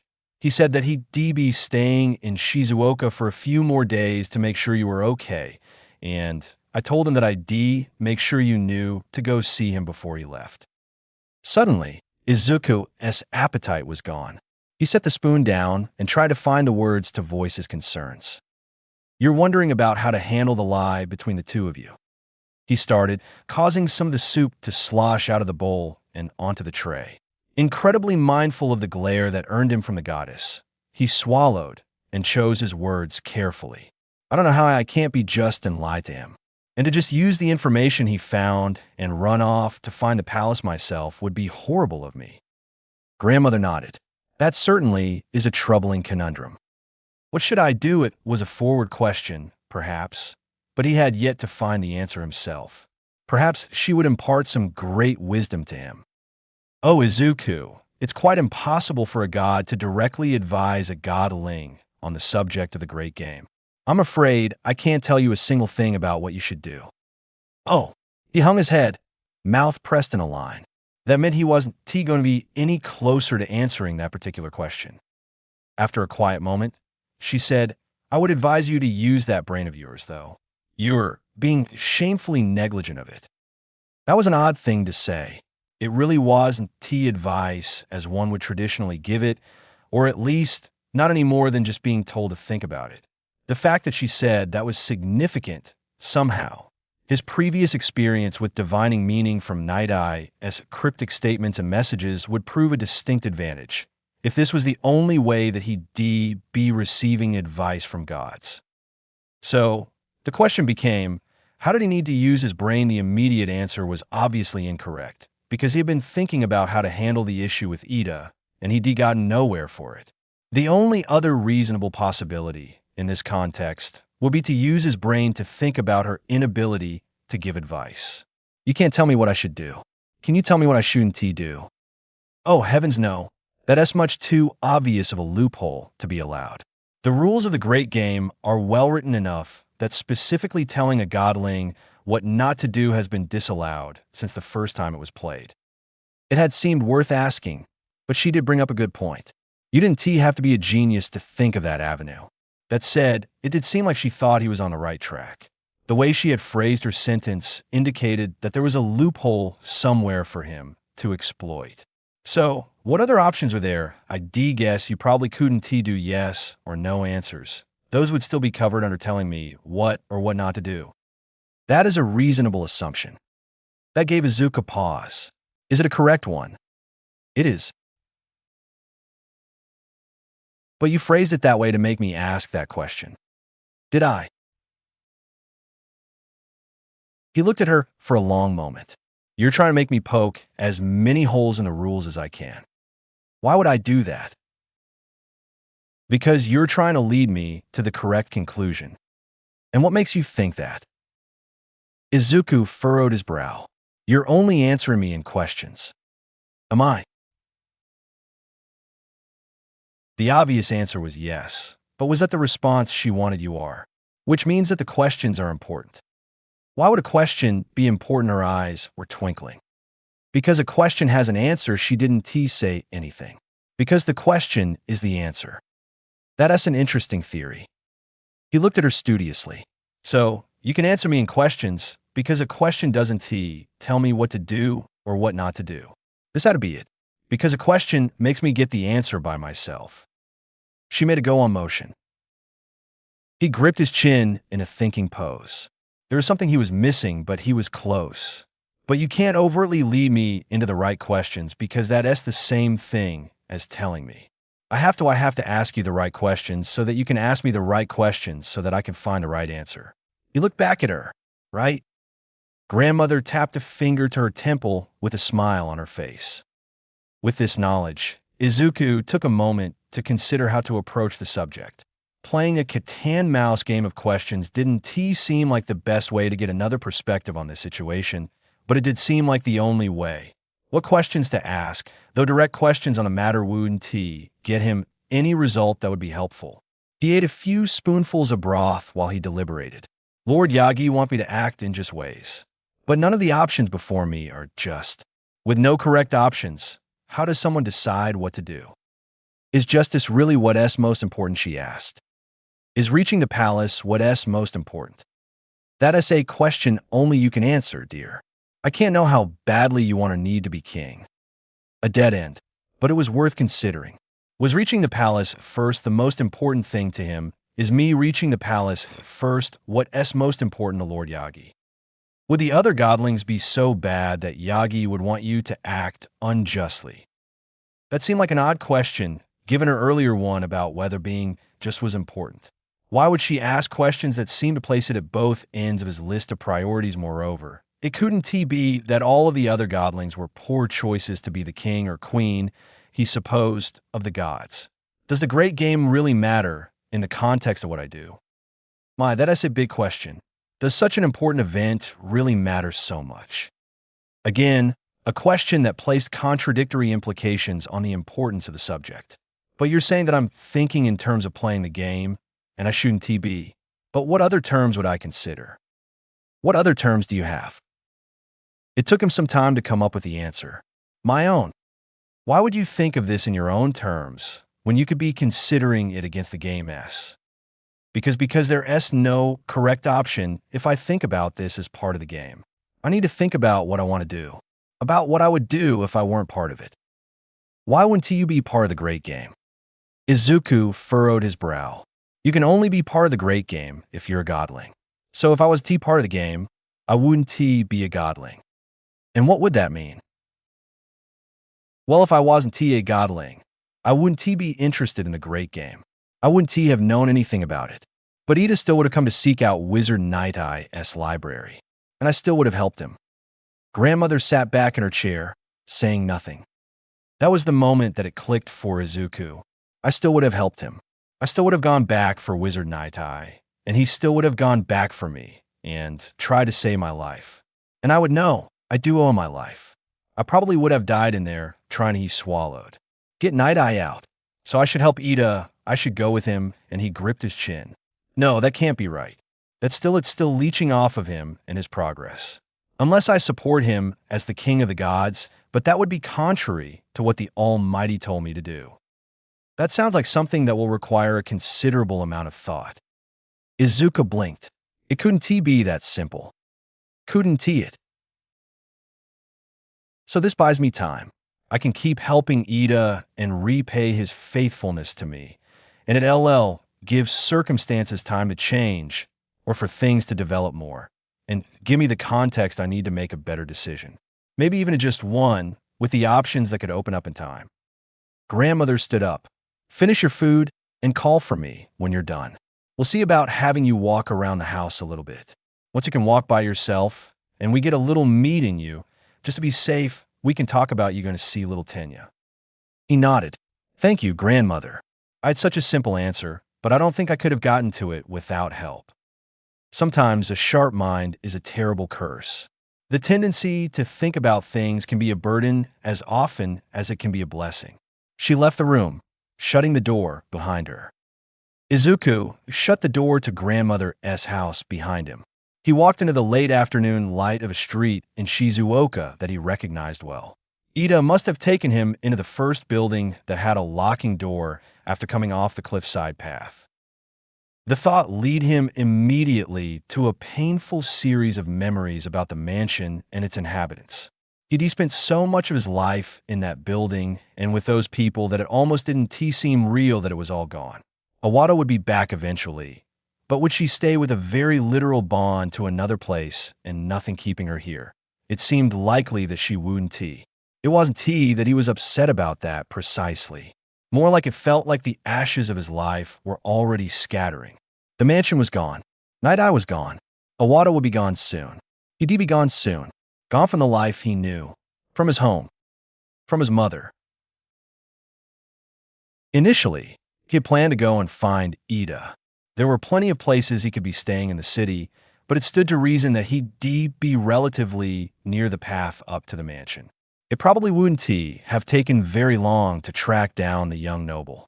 But after what must have been the very obvious destruction of Night Eye's home and a day of being completely absent, Izuku had decided he needed to see his mom. For his sake, as much as for hers. He clutched at his bag protectively as he approached the door. Its familiar weight grounded him. While the rest of his life crumbled around him, while he stared godhood in the face, the feeling of the strap pulling on his shoulder let him lie and say that he was just home from another day working for the wizard. Izuku was very good at lying to himself. Even he didn't believe that one. He opened the door. "Mom, are you here?" A short, green-haired blur violently attached itself to him, answering his question. She practically wailed his name as she hugged him as tightly as she could manage, her tears already staining his shirt. "I was so worried about you when that Ida boy told me you'd been hurt during the attack on Night Eye's mansion." Her wailing began anew. He hugged Nico back. "I'm sorry, Mom. I didn't mean to scare you. Night Eye's grandmother is a healer. Ida was able to get me to her, and I'm fine now." With some effort, he managed to put some space between the two of them so that she could actually see him. He smiled, trying to put her at ease. His mother sniffled, tears still streaming down her face. "But the fire you could see from here, she hiccuped. How can I not be terrified for all I knew? You were still in there." She managed to slip his grip and force him back into the hug. Izuku resigned himself to his fate and let his mother squeeze the life out of him while she cried her heart out. There was little use in reasoning with her when she got like this. After what felt like a full season of standing in the doorway, she finally let go. Her voice was hoarse when she spoke. "I'm going to go finish with dinner. You should change into some fresh clothes. We'll talk more after." "Okay." She wiped her eyes and smiled at him. He nodded. "I'm okay, Mom. You don't have to cry anymore." "I know, but I'm going to anyway." She turned and headed back over to the larder. Izuku went another direction, towards his room. Their house was humble, not overburdened with rooms. The kitchen served as a dual-purpose area for all things food-related, and, as it possessed the lone fireplace in the building, tended to be where they gathered when lacking in activity to partake in. Beside it was the larder and a short hallway that connected to their respective rooms, a storage area, and a few small closets. It hadn't been meant as a permanent dwelling for their family as Izuku understood it. His father had been a sergeant in the Adaran military. Much of his salary was saved with the hopes of buying a larger building, perhaps one that could have served as a place of business for whatever he chose to do once he retired. He never made it to retirement, of course. That was why they were still here. His mother's meager income mostly covered necessities, and even when Izuku began adding to that, it never seemed reasonable to his mother to spend that money on a bigger house. She encouraged him to put as much of it away as he could, so that when he met a girl, he could buy her the kind of home that his father had dreamed of. He mostly complied, but frequently went out to purchase food or other things his mother had mentioned saving for. The fact that he made more than her ate at him, and it seemed the best way to take care of her. That thought, of course, brought the conversation he was dreading to the forefront of his mind, leaving Shizuoka and his mother behind. She would be fine financially, especially considering that her money would only have to support herself. His real concern is that she'd be alone for the first time in over a score of years. Before him, Shidi had her family, and then his father. It wasn't as though she was entirely without friends, but that wasn't the same as a family. He sighed and tossed his bag to the floor, the clinking of coins ringing throughout. Clinking of coins. He bent over to open the satchel, looking at it as though it was a snake poised to bite him. When he did so, he saw his sheathed dagger, the box with the silver key in it, and a few odds and ends for writing alongside a journal he had purchased. All things he had expected to see. What he was not anticipating were two envelopes, one fat and the other thin, alongside a coin purse the size of a small melon. Izuku swallowed and looked around the room. He wasn't sure why. It wasn't as though anyone were around to see, and he certainly hadn't stolen it, but explaining the presence of such a prodigious pouch was entirely beyond him at the moment. Who would believe it was his? Opening the drawstrings made him yelp in fear before clamping a hand over his mouth. A golden light shone back out at him, coins glinting from the rays of the sinking sun coming through his window. He gingerly churned through the contents. No other colors appeared, making the purse worth considerably more than he had made during his entire tenure as Nitai scribe. In a panic, Izuku yanked on the strings, closing the mouth and cutting off the glittering light of the fortune he had beheld. He reached for the envelopes next. The fat one declared itself the last will and testament of Mirai Nitai, which made his brows knit together. When had that been put in his bag, the thinner envelope bore no identifier other than his own name. Taking a deep breath, Izuku set the will aside and opened the letter addressed to him. Midoriya, it began. I have breached the fog, clouding my divinations, and beheld my own death. I will shortly be descending from my chambers to eject you and our guest from the mansion. I do not doubt that this action will cause you great distress. As you read this, understand that I did this not out of anger, but concern for your life. My visions are immutable, and all that is shown within them has always come to pass. As you and Ito were not with me, I am taking this action to ensure that only I am buried with the mansion. Do not fear the things you have found in your satchel. I am placing them there to ensure their escape from the mansion, as I have no way of knowing how long I have left. The only responsibility you have to them is to ensure that my will is delivered to Awada. Under no circumstances should you give it to anyone else, as I suspect a great many of those possessing literacy would attempt to alter it and grant my treasures to themselves. The money you will find is for you. You have served admirably and without complaint. My intention for some time has been to continue your employment until my dying day, though I never suspected that it would be so soon. This sum will keep you and your mother comfortable for many years, even should you or Awada choose not to continue your employment upon her return. I would apologize for the suddenness of this development, were any of it my own fault. I wish you well in your remaining years. Night-eye. Izuku didn't realize he was crying until a tear hit the letter. He wiped his eyes with his sleeve and choked back a sob.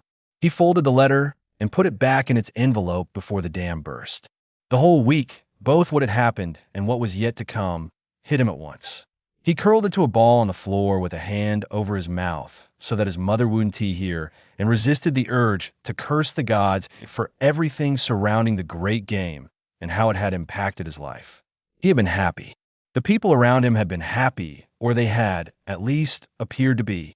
He had his mother, Night-Eye, Awada, and Night-Eye's library, and that was all he had needed. The game had taken that away from all of them. He knew it wasn't the gods' fault. They couldn't control when they died. Ultimately, the godling couldn't bring himself to even truly think those poisonous thoughts. He understood why the gods needed to do what they were doing, and he knew that his part in this was to help ensure that the next generation of gods was a benevolent one. What Izuku was to do was important, and even if he didn't end up the king, he'd be making the world a safer place for mortals everywhere. But that was for right now. Right now, he needed to cry. So he did. The conversation with his mother hadn't been easy.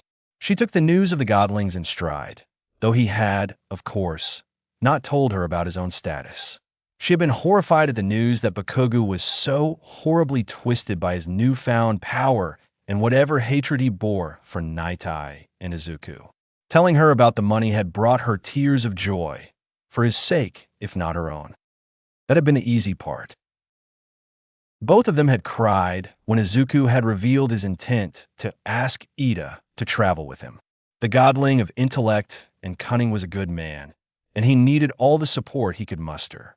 What Izuku could offer may be meager, but he owed the noble his life, and it was a debt he intended to repay. This wasn't purely for his mother's sake, either. He did honestly intend to reciprocate that service as best as he could, and to make up for any dishonesty between now and the future that he was forced to engage in at Yagi's behest. Regardless, she had begged him to stay, and he had made it clear that he had to go. They argued and fought well into the night over it. What ultimately had changed her mind was his insistence that he had a chance here to help make sure that the new king of the gods wasn't someone like Bakugo, or worse. He told a small lie, relating what Ida had told him of the warning Mizu had given him about the dangerous folk counted among the godlings and the consequences if these people should succeed. She had feebly protested, but he knew that he had convinced her. After another bout of incomprehensible sobs from the pair, Inko had praised Izuku for his conviction and desire to help, saying that he had inherited all of his father's best and most dangerous qualities. She extracted a promise from him that he would stay as safe as he could. He forced her to take a portion of the money Naitai had left him, just to be safe. Breakfast the next morning had been a somber affair, and the parting had been rife with more tears from both parties. Izuku privately resolved that the first thing he would do after completing his part in the great game, victorious or not, would be to come back and visit so that she'd know he was still alive.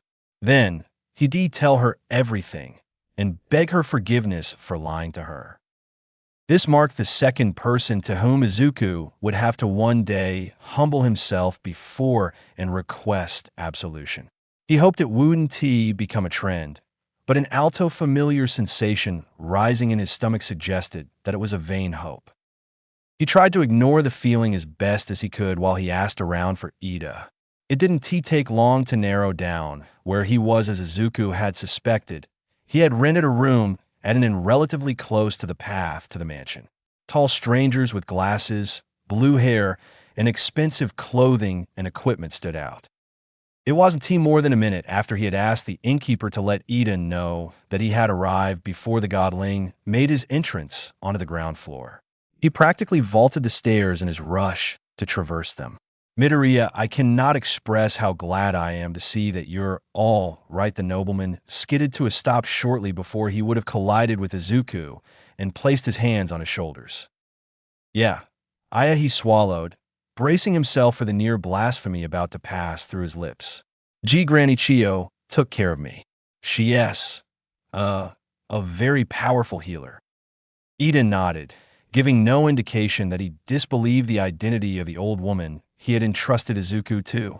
It's fortunate that the wizard decided to provide you with such a potent magical item. If he hadn't, you likely wouldn't have survived your wounds. I understand from grandmother. Izuku flinched.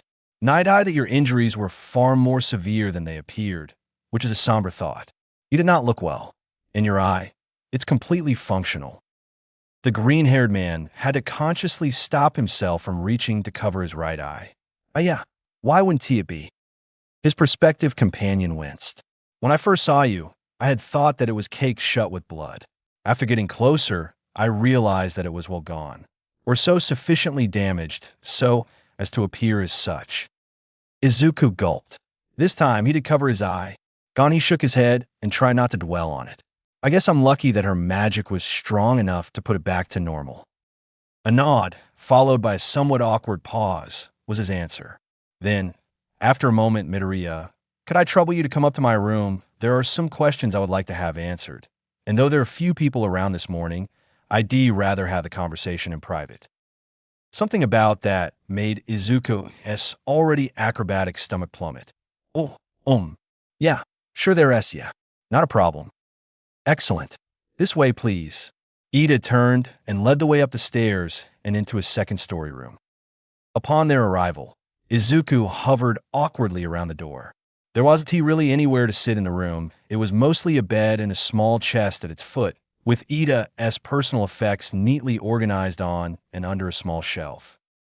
Thank you for agreeing to this. What information you have could be important to me as I proceed in my search for the palace. Of course, any way I can help.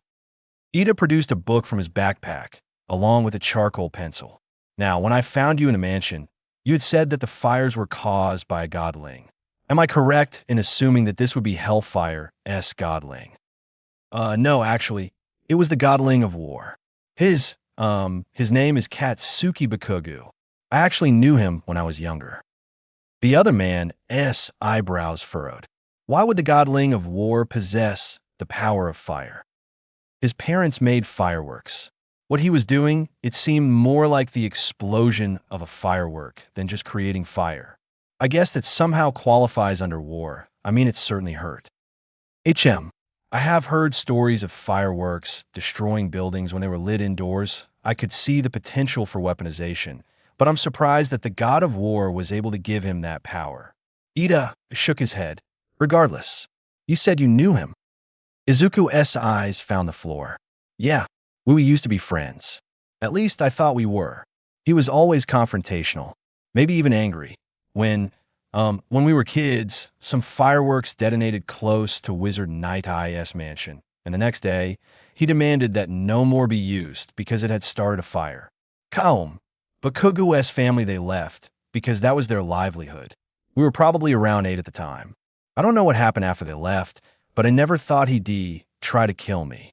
I mean, I get why he was mad at Night Eye. I don't know that it's worth killing him over, but I don't understand why he'd be so mad at me. The scratching of the pencil stopped. I couldn't say, having never met the man. He is certainly someone to be wary of, however. Is there anything else about him that you can share? He probably knows how to fight. He said a few things about it before he knocked me out, but I really don't know much besides that. After recording that final piece of information, the journal was shut. Thank you, Midoriya. As I had promised upon our last departure from the mansion, I will remember your aid, and I will return one day to repay you. Izuku took a deep breath, shoving the reflexive discomfort aside. About that, I want to come with you. He expected the shocked silence. It was an absurd request.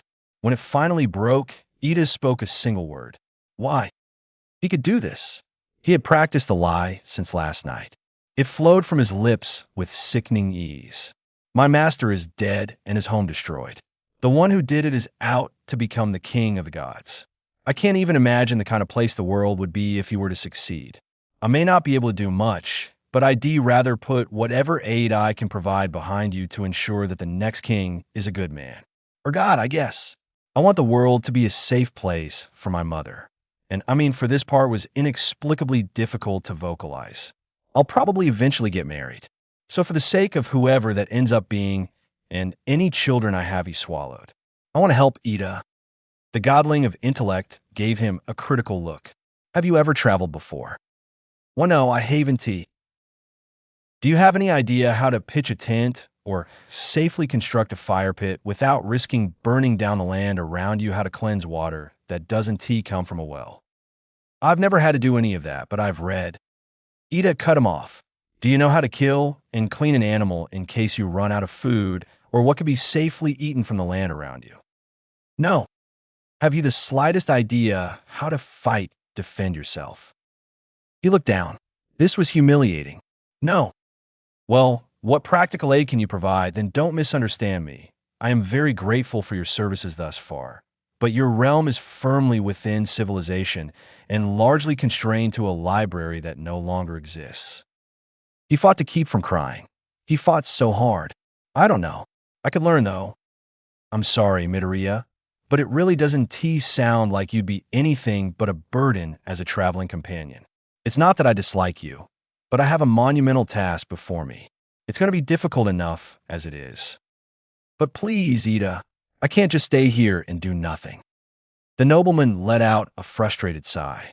Even if we were to set aside the pile of things you'd need to learn to provide tangible aid, that doesn't answer the question that most worries me. How did you know that the stakes of this search include becoming king of the gods? Izuku's eyes went wide.